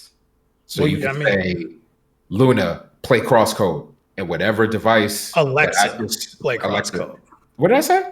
Luna, Alexa. Wait, so you can do that though? You can be like, Alexa, play this game, and it'll pop up. Yeah. And whatever device that you're logged into Luna at the moment, it'll pop up. That's pretty dope, though. I like that. That is cool. That is very cool. Because I'm not pairing the Luna controller to a specific device. It is going straight to their server. Straight to there, right. And then it's like, oh, he's on this device. Play it on that device. So basically, the controller is the Amazon Echo. It's connected directly to the internet, which goes to their servers versus the device, which then needs to be connected. Yep. That's smart. That's very smart, by the way. They both do that, which is, you want to reduce latency, obviously. You're already incurring But Amazon does it better. No, they both do it similarly. But it's just that single limitation on the Stadia controller where you have to be on the Chromecast. So they do it better. They kind of sort of do it, but yeah, let's just say that. They do it better because you can walk into your house and be like, Alexa, turn on the TV. Boom. Alexa, play with the lights or play music. And then Alexa, play Cyberpunk. Fire. That's fire. Fire. It's fire. Yeah, you want it. You typically that was their way of trying to push their controllers to you. Because what do you want? You want to talk to the controller and go right to our servers, or you want to use your little cute little DualShock 4, which got to be paired to your PC. That's latency right there. Now we got to interpret those commands to our server. That's more latency. Mm-hmm. So for $50, you can erase about 20 milliseconds of lag. And you'll be connected to our thing. Like if you already have a Amazon house, this is just another thing to add to your house. There are going to be a number of those. Like honestly, whose house have you been to where you haven't seen at least a little Echo Dot or a Google Mini or hey, listen, man. HomePod. Time out. I am poor. Okay. I got Gamecast. I can't afford it. Here we go. Coming from the dude who's got the PS5, the Xbox, and the PC. You have more than me. I can't. Well, I can't afford Alexa or the Game Dot or whatever it's called. I just don't like them things. I don't like voice assistants. Yeah. They're not my cup of tea. I think they're so that Gamecast. Cool. You already know. I think they're cool, man. If I can get them, I would. But my girl don't like them. Malibu's most wanted. Classic, so I can't. Man. Yeah, man. That's cool. Like Luna seems to be at least, I don't know. I guess you'd say I can't say better than Stadia. They're doing it differently. It's a different approach. It's a different approach. They're approaching it more like a Fire Stick, an Apple TV versus just another service. Yeah, they both have advantages over one another. They learned from what's it called? They're learning from what Stadia did. Stadia was the first to do it, and they learned from that. Like, all right, this is what we're going to change about that. This is what we don't like, and this is how we're going to do it on ours. Yeah, smart. It's smart. What changes they made, they have a lot to learn too. Because Stadia still follows, let's call it the PS Plus method, where they give us free games a month. They're still doing that. Something cool actually happened. Excuse me. So when I resubscribed, because I wasn't subscribed to Stadia Pro for a few months, I resubscribed. Got charged my $10. I forgot about it. It's not because it's bad. I was able to obtain all of the pro games that they gave away for free during that time I was unsubscribed. Really? Yeah. So I was actually talking with Key about this. I don't know if this is a thing because we've both been nonstop subscribed to PS Plus, but whether or not you would lose those monthly games on PS Plus if you were not subscribed. You don't lose them. You just lose the ability to launch them. You can't launch them. Oh, yeah. So I mean, so it's the same then. So as soon as you get your service back, you can play the games again. No. I thought that what Reese was saying was that he can go back and then download them if he never added them to his library. I didn't. So, all right, let's just take PS Plus. It's about to be December. We get the 2 PS4 games a month. Yep. I'm not subscribed to PS Plus right now. It's January. I subscribe. Can I still download those December games? No. Yeah. If you do not add them to your library, you do not get them. Okay. Stadia, none of that. I was able to get everything from previous cool. months. That's I can stream all of these, right? What did I get? Let me see here. Farming Simulator 19. Cool. Steam Dig Heist, that's a big game. Power Rangers Battle for the Grid. I don't know if that's a good game. Farming Simulator 19. Farming Simulator. Yo, people 19. Go nuts for them simulators, bro. These simulators, you don't get it. Oh no, I get it. See, I get it. I get it, Reese. And you need to play one. A very important one. No. What is it? Looks fire. We're not doing that. Fire, bro. That game looks fire. Dead by Daylight, PUBG, and Sniper Elite 4. I grabbed all those games there in my library right now. Wow. I also noticed that Stadia has social features now. So you can add friends, you could start parties, you could be in game chats on there now. Well, I mean, they have 3.5 million subs now. So yeah, there better be a way to conglomerate on there. There's some people on there you can play with. I cannot believe this. That's crazy. 3.5 million suckers. You can hook up to 4 Stadia controllers to a single device, whatever you're streaming it on, and then you can play locally, all the other stuff. You gotta have more controllers. Somebody's gonna buy all those controllers. That's crazy. Well, yeah, you would have to, if one of your friends doesn't have a Stadia controller, you would need to go to because you can't bind your DS4 to a Chromecast. So You're the only person in But you can existence do that I on know. Luna. yeah. So So right now on Luna, my if you on have my your Luna iPad, controller, you're good. And then if like I come over and I want to play something on Luna, you can just give me a DS4 and I'm good to go. yep, DS4, pair it to my iPad, we can just play. Pair it to my Luna doing it better. Luna doing it better. Go ahead, Amazon. Go ahead, Amazon. Because Crucible was trash. Go ahead, Amazon. Crucible needed Crucible work. wasn't trash. It needed wasn't work. trash. They messed it up. Crucible just needed a lot of love that they were not being. That they was not willing to put money into. Yeah. One of my gripes, I don't even know if you want to consider this a gripe, was that even back when I first mentioned this, it was like, oh yeah, we'll have at least 100 games on release, 50 from Luna Plus, 50 from Ubisoft. Right now, even with Ubisoft Plus, I only have 72 games in my library. Well, it's not released yet. It's They're in not released early yet. access. Yeah, all this. So watch your tone.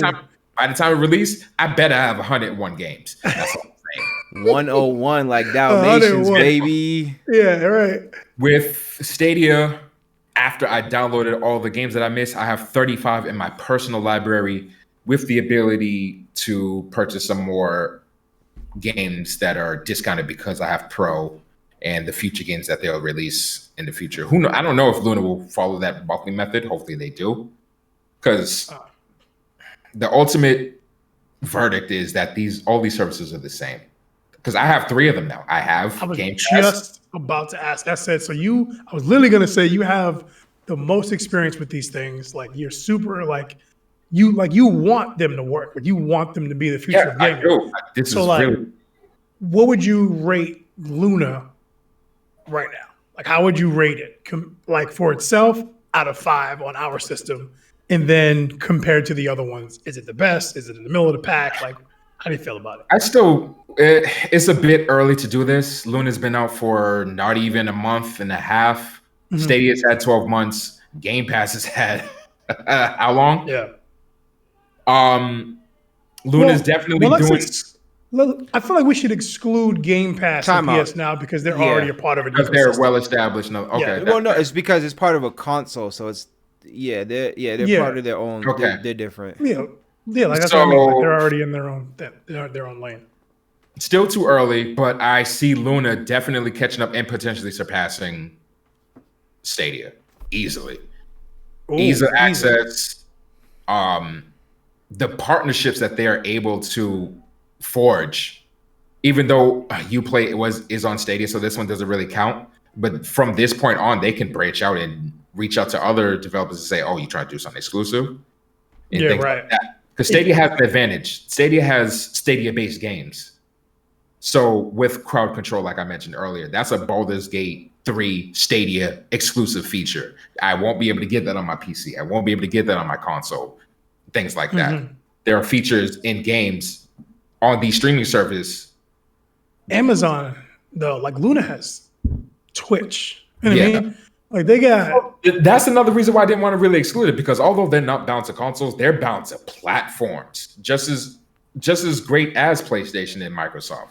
So Xbox has this console, PS Now has this console, Luna has Twitch, Stadia has YouTube. They all have Twitch. Yeah, but yes, but you won't get the Luna features in Twitch. No, yeah, that's specific. And same thing, they all have YouTube. Yeah, can you still stream from on your PS4 to YouTube? I think they. I don't remember. I remember that. They took something away. I don't know. And same thing. You won't get the YouTube features when you're streaming from Stadia versus your console. So that's their way of incentivizing it to say, yes, they realize that they have the same games. Yo, you know what you just reminded me of? That's their way of trying to incentivize you to say, oh, yes, you can get this on your console, but... You just reminded me how PlayStation, not to brag on them again, but like I was informed that you can plug in your USB camera into your Xbox. So I had to try it out, and it's got to be like a certain like connector, but it's in pretty much every Logitech camera and some Microsoft cameras. But you can just take your camera and plug it into your Xbox and go, and you're good. You can just stream. Yeah, you can just stream with your whatever camera you choose. I use a Logitech C90 Oh, this something. is funny. I plugged, so I tested it out and I plugged my webcam into my Xbox. It worked, streamed to Twitch. It was dope. I plugged the same camera into my PlayStation and it overtook either my controller or my headset. And you can hear me through my, it overtook my headset and now you can hear me through the webcam. So restart. I was talking into my controller because I sounded like far away or whatever. Yeah. Camera. So I was talking through my camera. I was like, oh, okay. Well, I just got to go change the settings because it just snatched my voice away. So I was like, oh, then it works on PS5 too. That's dope. Went to go change the settings, and it was like, we don't recognize this PlayStation camera. So it can You read only use it the PlayStation camera. as a mic, but it cannot read it for being a That camera. blew my mind. I don't know how They I'm did still that. not sure how to do that. I mean, that's purposeful. That's what they do. They block third-party stuff. They don't like it. They don't want it. And they want you to buy their PlayStation camera to use the PlayStation camera. It's insane. You just It's reminded me of interesting that. how they made the console more friendly and less friendly at the same damn time. This is the first console that They never has, let you use another camera, so it surprised me that I was able to use it for a microphone.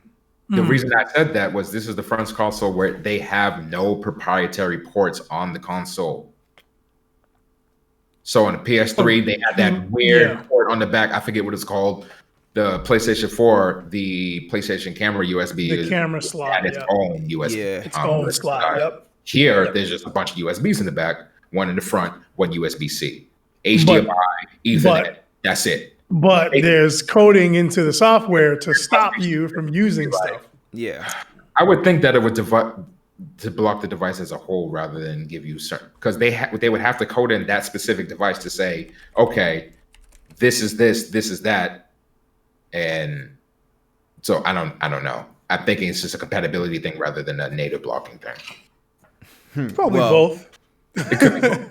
Knowing them, it's both. Yeah, man, I'm thoroughly impressed with Luna right now. Like I got this iPad for administrative reasons, like my home network and all that other stuff, but I find myself using it for other things. Like when I was over your house one time a while back, I was able to stream my Steam library. I was playing my Steam library off the iPad as cellular data. I was playing off cellular data. It's like, you know what? Let me try the same thing with Luna. Worked perfectly fine. Cellular data on Luna, I was able to play the game. So I'm like, so once I get my Luna controller, it'll probably be even faster. Because there's some iOS tendencies where the controller disconnects and the app doesn't recognize it. That's not the app's fault. So Luna trying to be friendly and connect things, and PlayStation 5 is like, nah, we block it. Unfriendly enough.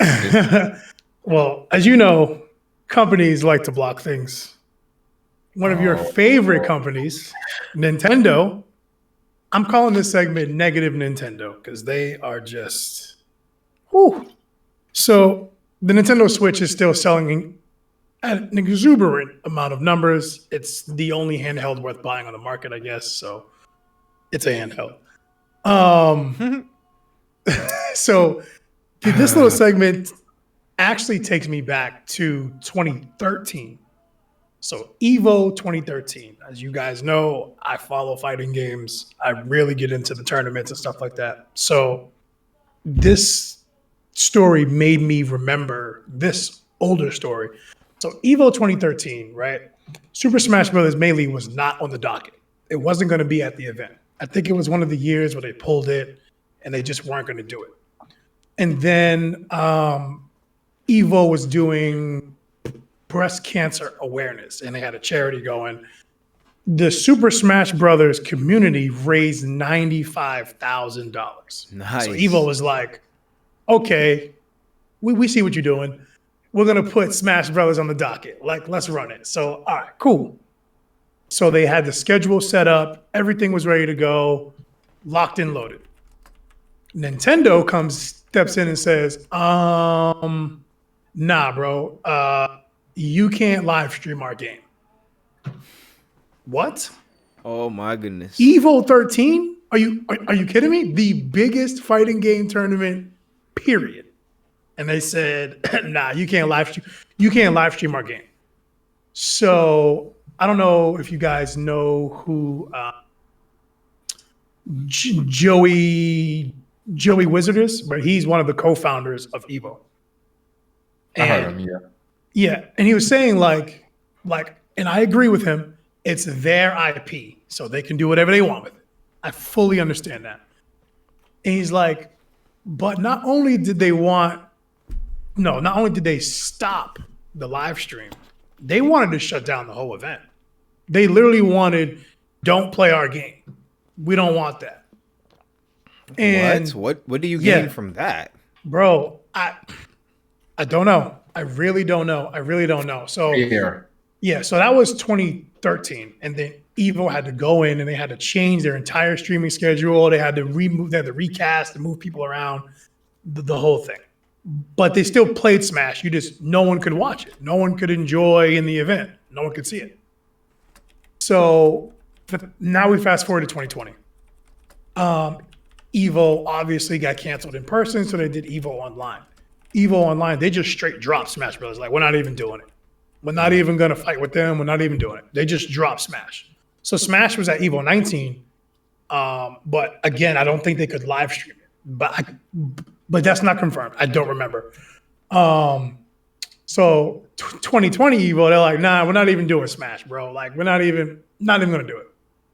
Now, for the people who don't know, the Big House, they do fighting tournaments for Smash Brothers. Smash Brothers Melee, they've been doing this since 2011. They've been around. It's one of the biggest Smash tournaments, period.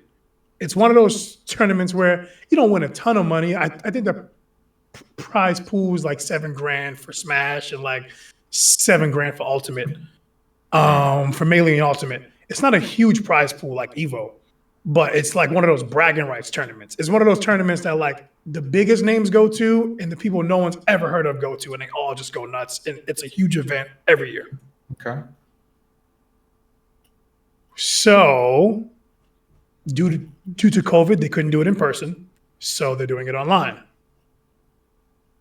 Nintendo stepped in and they sent them a cease and desist and told them that they cannot use their game for the tournament. The Big House released a statement on their Twitter. The Big House is heartbroken to share we've received a cease and desist from Nintendo of America Incorporated to cancel our upcoming online event. We were informed that we do not have permission to host or broadcast the event, primarily due to the usage of Slippy. I'll get into that in a second. Sadly, all of our competitors are affected. We are forced to comply with the order and cancel the Big House online for both Melee and Ultimate. Refund information will be sent shortly. We apologize to all of those impacted. Sad. Very, very sad. Before I get into what Slippy is and why that whole thing happened, this is my beef with this. I get it. It's their IP. It's kind of like Apple. It's their service, right? They can kind of dictate who gets to use their service and et cetera. But why does Nintendo always get a pass from the community? Like, if Sony did this, people would lose their minds. If Microsoft did something like this, people would be royally upset. But because it's Nintendo, it's like, boo, and people just move on. No one really cares. Why? This is not the culture. It's COVID. Why are we not bringing people together via your wonderful video game? Because if they did not do it, it would be very un-Nintendo-like. Then we all know Nintendo does not play around with their intellectual property in any way, shape, or form from the dawn of their existence until they fall off the face of this earth. They are going to defend their IP tooth This is and the nail. plot armor right here. This is it. It is, but this is a prime example of why that's trash. It is trash. I'm not saying it isn't, but you're giving them a pass. I'm not giving them a pass. I'm telling you what I assume is the reason. Me personally, this is stupid. You're holding on to archaic tendencies and whatever else you're holding on to say, you got to go through the entire process with us, and we're gonna. I think who knows what the process is, even if they have one. Reese's point to bringing that up was that it's not surprising that they did Yeah. that because they are well known for protecting their They're well IP known for with their doing that. life. Yeah. Like Yeah, they, yeah. What Oh would be the no. point of you continually be like, oh, why they do that? Oh, why they do that? They've shut down entire websites due to I'm single hip. strikes walking across the screen. Nothing. They even have to Oh, I'm hip, go up dude. like These dudes, pirates like they are that. suing ROM sites for 100,000 per ROM. They're not, Yeah. bro. It's insane. My thing is that's just so against the culture. And why doesn't the culture speak up on it? see, before I can tell you my part on it, I need to know what like Slippy is, like, because I don't understand what that is and what's going on. Yep. So I can't really speak on it because I do feel a type of way about it. But if I feel like Yeah. they have something valid, then I'll say that. Okay, so Project Why- Slippy. Project Slippy is an ongoing project that aims to give Super Smash Bros. Melee. This is a app or program specifically made for Smash Bros. Melee because this game is from the Super Nintendo era. I mean, from the Nintendo 64 era, where there was really no online gaming, really, unless you were on PC. Oh, I Really? think I know. So- They like had. Oh, go ahead. Just explain. Yep. So it's a mod that allows you to play the game online. That's what. Yep, I figured they tweaked Yep. it. So You can't it's mess a- with yeah. their stuff. It's a mod that has a live match rollback netcode. For those of you who don't know what a rollback netcode is, it's in most of your fighting games. It's where games they anticipate what you're going to do to make the game not lag as much. So they use Project Slippy on a lot of Super Smash minute, you Brothers said related Melee? stuff. Yes, this is for Melee It's so that GameCube, right? yeah, but it's so that they can get Melee online. My thing online is- because it's Yeah, COVID. GameCube wasn't online. No, Was it? No, no. Yeah, no. You said 64 earlier. I'm You sorry. said I'm sorry. Yes, from the Yeah, that's- GameCube era. Wow. Okay. I said Super Nintendo 64 from the GameCube era. Right. So they use the Slippy to get the game to be online. Make a long story short, and now most streamers and stuff, they all use this Slippy app for Melee because it also records, so they can record their highlights and do all that cool stuff. But it also does that as well. And now Nintendo's response, they had a response. Nintendo appreciates the love and dedication that the fighting game community has for the Super Smash Bros. Series. We have partnered with numerous Super Smash Bros. Tournaments in the past and have hosted our own online and offline tournaments for the game. We plan to continue that support in the future. Unfortunately, the upcoming Big House tournament announced plans to host an online tournament for Super Smash Bros. Melee that required use of illegal copied versions of the game in conjunction with a mod called Slippy during their online event. Nintendo therefore contacted the tournament organizers to ask them to stop. They refused, leaving Nintendo no choice to step in and protect its intellectual properties and brands. Nintendo cannot condone or allow piracy of its intellectual property. Boom. There it is. See, kind of buried the lead there. Like the fact that they first told them, like, "Yo, don't use this app," like, cause I feel like, bro, you kind of that was like saying, "Yo, arrest me," like go, like telling a cop, "Yo, I'm holding these things I just stole." Like, Yeah. you didn't have to use that app. Like Melee or Ultimate is online in its own. Like you should have just had the tournament with just not Melee, Ultimate. You should have just had the tournament with just Ultimate. That's already online. Like, I feel like that should have been the way you should have went versus trying to get Melee online. Like, you know you're breaking the rules. Like, you can't get mad if they get mad at you.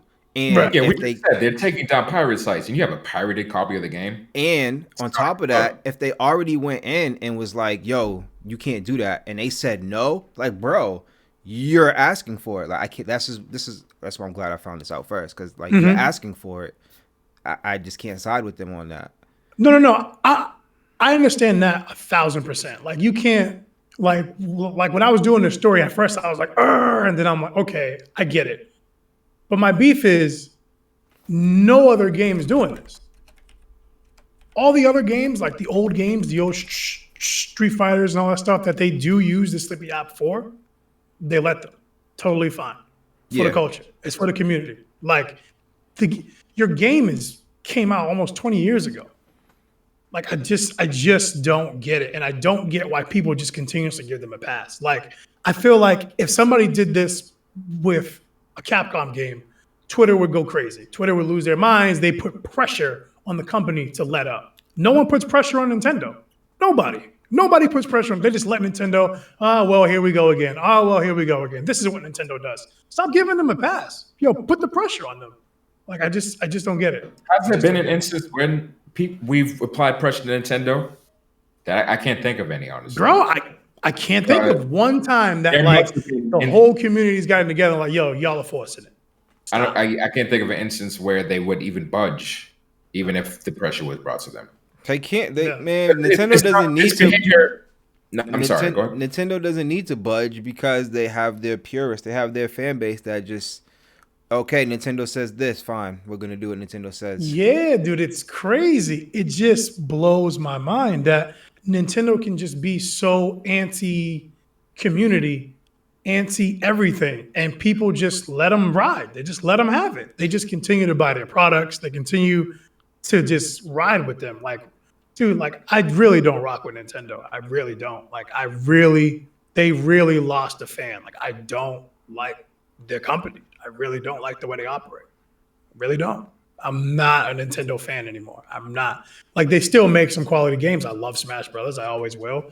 I love the Zelda series. It's near and dear to my heart. But the way that they go about the community is just awful, man. It really is. And then they just keep and look, and the sales are through the roof. People are gonna keep buying it. Oh yeah. It just they have like he just said, they have their purists. They have their people who just don't care. Why would you alter your behavior? You've been the best-selling console across the pond for almost 2 years straight. Yeah. Yeah.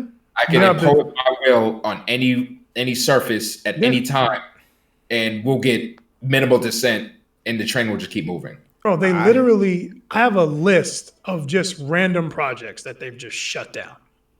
Oh yeah, it's insane. I haven't paid attention to Nintendo since GameCube. GameCube was the last Nintendo thing I owned up until my Switch, which I just got because Ultimate came out. So like, I don't care for Nintendo. Like, they're just not on my radar anymore.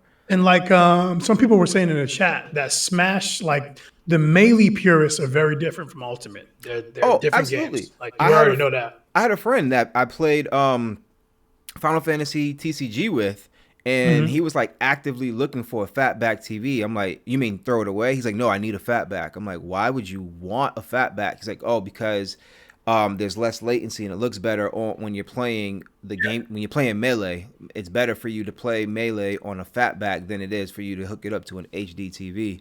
It's better for commands and stuff. And You're I was gonna like, get guaranteed 60 frames versus the fluctuations of a HD yeah, TV. I was like, wow, dude. He was like, oh yeah, Melee's like, I play tournaments, and this is when I found out that Melee has that kind of following. Like, that's the thing. Game. Like, Melee has such this big, huge following, and so does Ultimate.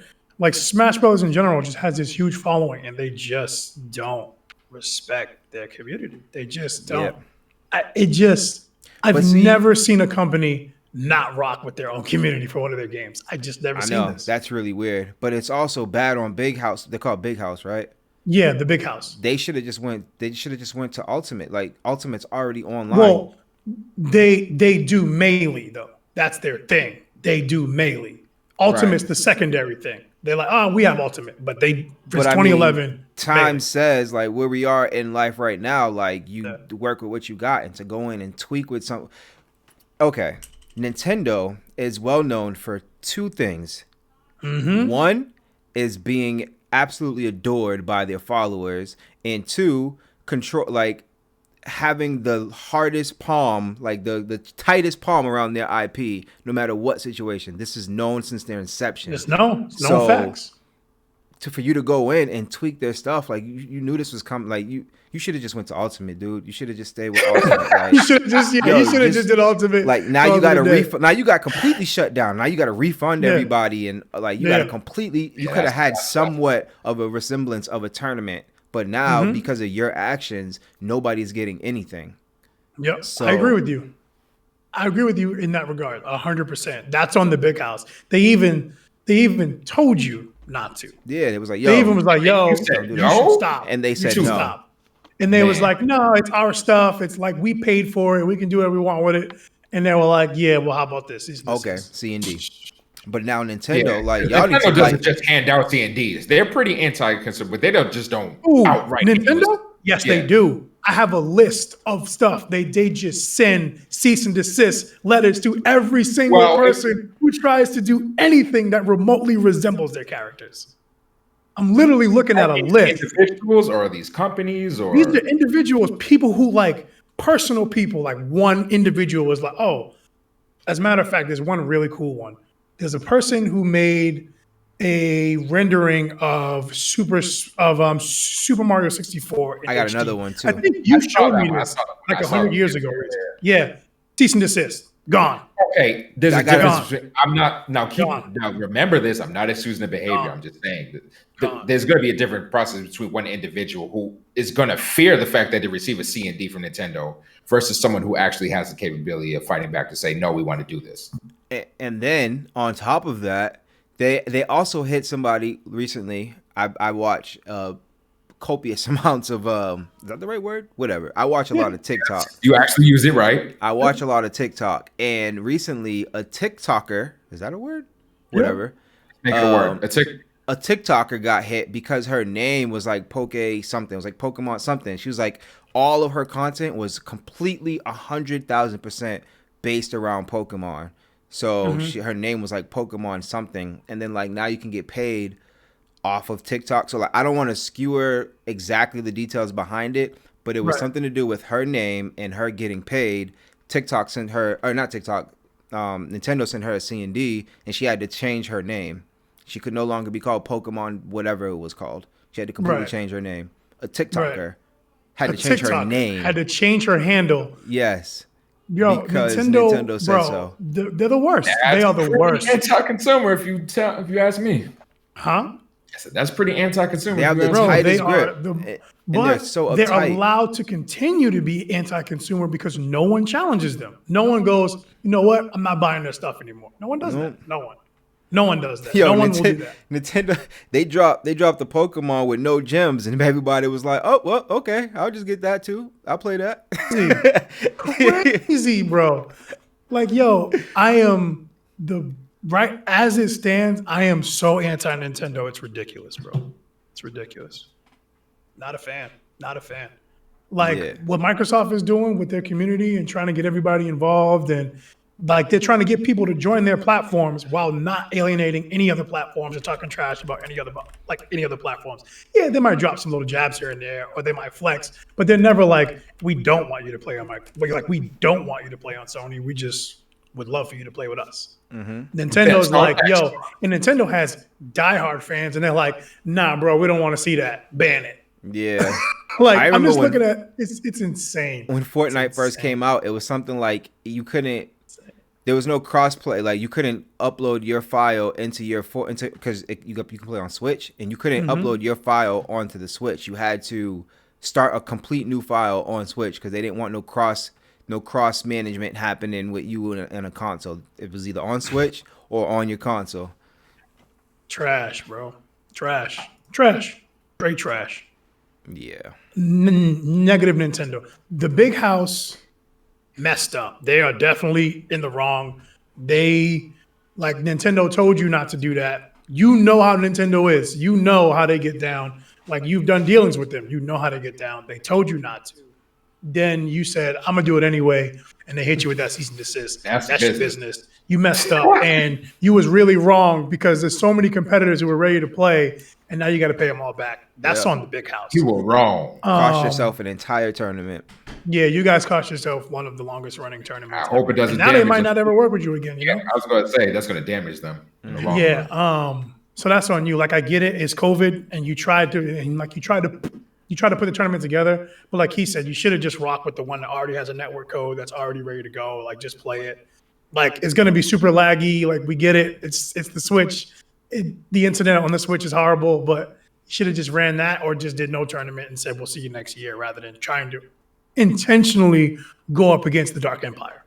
The Dark Empire. Yeah, bro. Like every time I hear Nintendo now, it's just bomb, bomb, bomb, bomb, ba-dum, bomb, ba-dum. Trash, dude. But but that was just that whole thing. Like Here they go again, blocking another tournament. But on this one, with good reason. With the Evo thing in 2013, bro, I don't get it, bro. Oh, no, we don't want you to stream our game. Okay, fine. Yeah, I can't argue. I can't. Trash. Like even the organizers of Evo, like we can't argue with it's their IP. We can't argue with them. So if they say we can't stream it. But the only people who suffer are your fans. Yep. Those are the only people who suffer are your fans. That's it.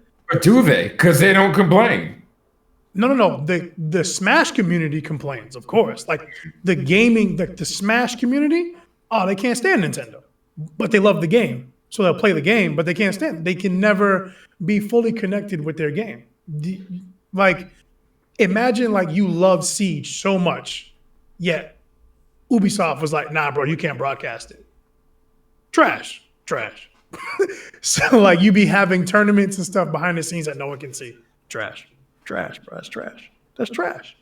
Like imagine being an NBA fan that was like, "Nah, bro, you can't put it on TV no more." Trash. Like, what do we get out of it? Like, Bethesda. Pure Bethesda.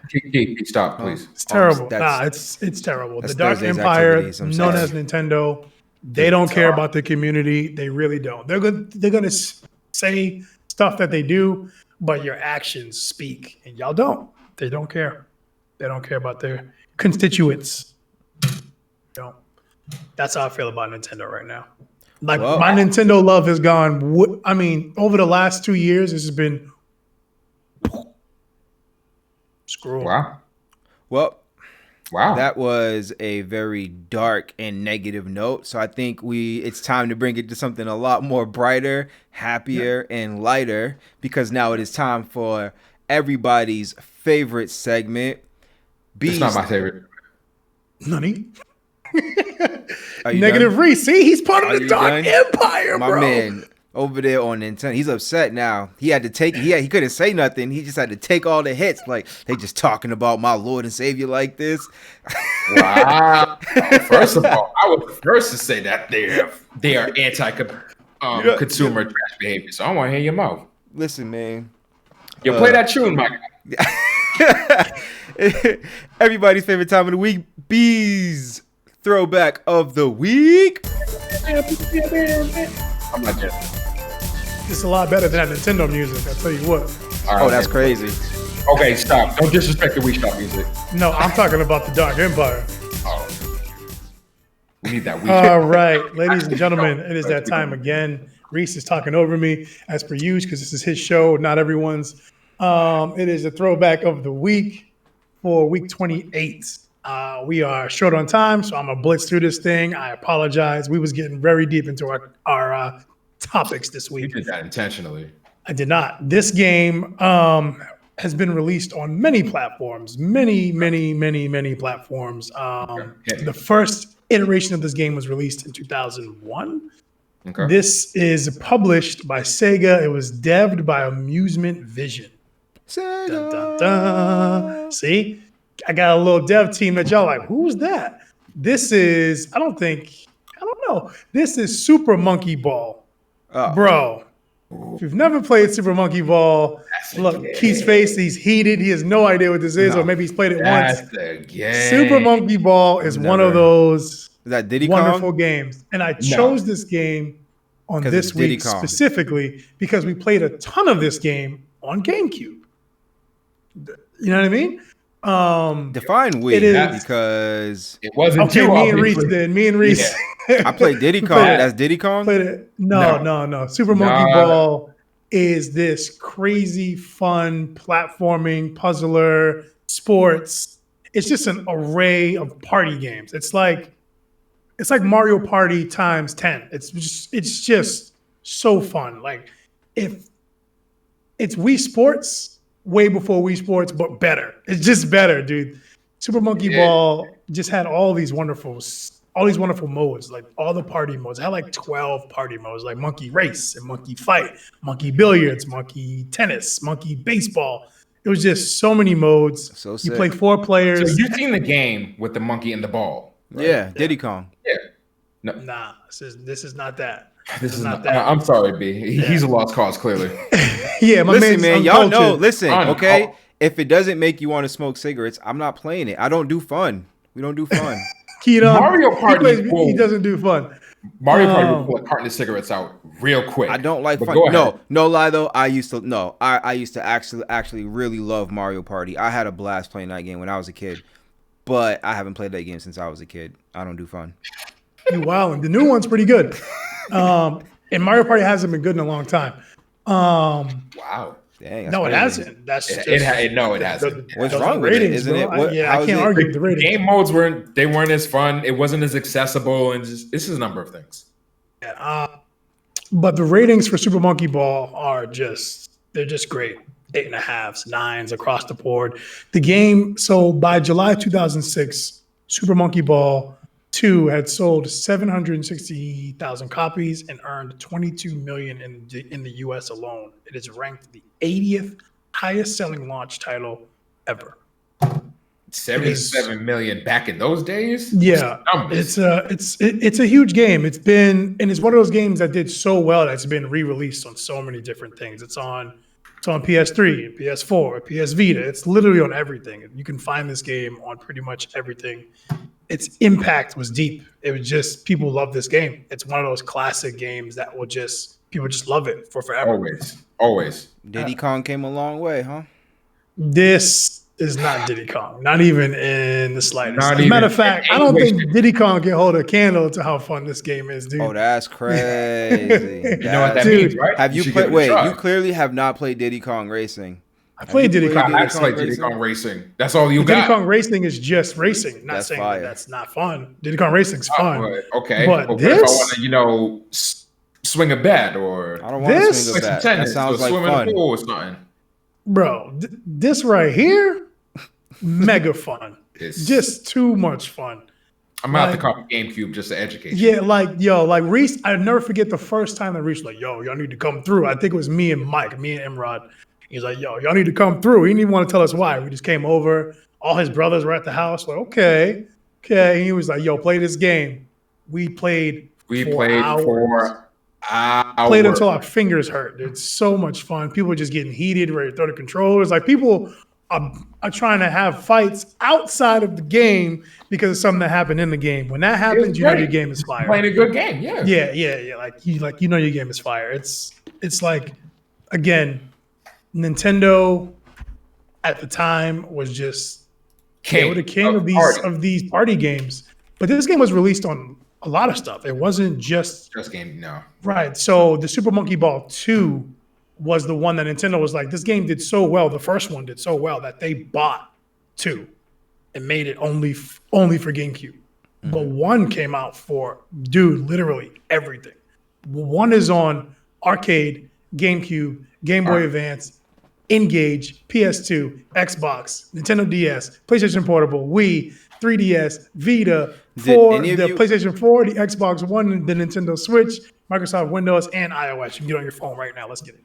Did any of you ever have the Engage? I think I actually had an Engage. Yeah, you did have an Engage. Yeah. And I'm like, wow. You did have an Engage. I wanted one so bad. You don't get it. That was like the coolest thing in the world, but it was the worst thing ever. The Engage? Yeah, no, it was no good, but it was fire, but it was no good. Yeah, I'm just taking a quick look at the chat. People like, yes, that game has a cult following. Great party game. Yeah, it's one of those party games that comes along and everyone loses their mind. It does the thing, yeah. Yeah, like everyone at ING loves this. I mean, IGN, everyone at Game Informer, like the people, like it's one of those games that gamers love and then casual gamers fall in love with, who then can get people who don't play video games to fall in love with. It's one of those types of games. This is obviously not a Keon game because he's very disinterested. He's very upset right now. But He's trying him for Thursday. It's not my cup of tea, is all. Yeah. These games are not his cup of tea. I don't do fun. This game isn't fun. It's not. This is perfect. Yo, the game is drum. The game is so competitive. There's so much drum. Yo, bring the heat with you when you come into the room, because bro, the game is drum. Like dudes, we ready to throw down over these types of games. But yeah, that's my throwback of the week, guys. Super Monkey Ball. Sorry, Key, but it was a Classic. great game. It's okay. I mean, look, you enjoyed it, and that's what matters. It's funny behind the scenes. I think you went away real quick to go do something in your house, and I was like, the throwback of the week. He's going to hate it. Reese is going to love it. Reese is like, I don't hate it. I just have no interest in it. It's just not for me. It's just okay. Y'all like it. That's cool. Indifference needle tends to lean towards hate. So There's The so indifference does not lean towards. You can't just say I'm indifferent. Oh, he hates it. It's just, you can't say that. Yeah. You can't do that. That does not equate. It does not compute. whatever, fine. Yeah, You don't like, you hate it. Just tell me right now. I don't even know. The dude looks like Diddy Kong to me. That's why I kept saying Diddy Look Kong. like Diddy Kong. Huh? See, He doesn't look like Diddy Kong. He looks like Diddy Kong. Isn't he a monkey wearing a red shirt and a ball? And first of all, his name is I. What is it? What is the game called? Super Monkey Ball?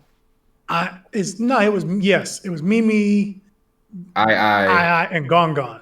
Oh, The big- well, I got the red shirt right, You did get the red shirt right. but he do not look like Diddy Kong. It's crazy. Oh, that's How you crazy. even? Yo, mention I didn't see this game for GameCube like inside of like GameStop so much. So I many just saw it times, sitting- yeah. I just Because saw it they would sitting on the sell. shelf. It's one of those games, dude. It's one of those games. I'm gonna have to put it back on the whatever you call the rack. Put it back Yo, on the so there's a what was this?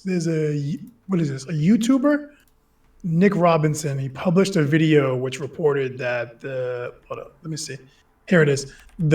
He said that the 2020 Battle Royale game Fall Guys Ultimate Knockout has been described as Super Monkey Ball for the Fortnite generation on Stuff Magazine.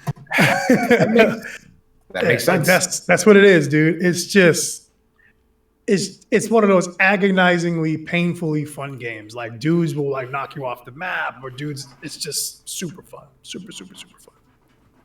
Cool, chill. Cool. And, So yeah. with that being said, I think it's gonna be a good night for us. Yeah. Yeah. It has been a good Yeah. night. Any final thoughts about the topics that we graced our people with? Quick recap. let's Xbox do or it. Microsoft is they doing what they have to do, and it's looking like a bright future for them. PlayStation is playing some super catch up right now, and shame on them for just not going with the flow as they should have. Wow. I agree with that. When it comes to the subscription services. For me, the negative Nintendo, the big house was wrong. They messed that up. But that doesn't change the fact that Nintendo does not support their own community who loves their games. They are so anti-consumer, anti-community that it is just ridiculous. And people just keep giving them a pass. I will no longer be a part of that team. I don't mess with the Dark Empire. Wow. Sony being pro-consumer, Nintendo being anti-consumer. Where does that put you? You don't want to be with either of them. You could join a streaming service. If you really want to do that, I guess Stadia is the one for you right now. You got to give Luna a little time to mature and do its thing. The integrations to their respective platforms will be really interesting, not only for streamers, but streamer viewers themselves as to how they'll be able to interact with said streamers. So I'll be looking forward to these two over the next year to see what they'll provide us with. And of course, Reach will let us know. As it stands, Stadia has more subscribers than PS Now. Key, take it away. Go. And with that being my said, thank you goodness. everybody for tuning in to this episode of Trigger Talk TV, and we will catch you guys on the next one. This has been Trigger Talk TV. Trigger Talk TV. Trigger Talk TV.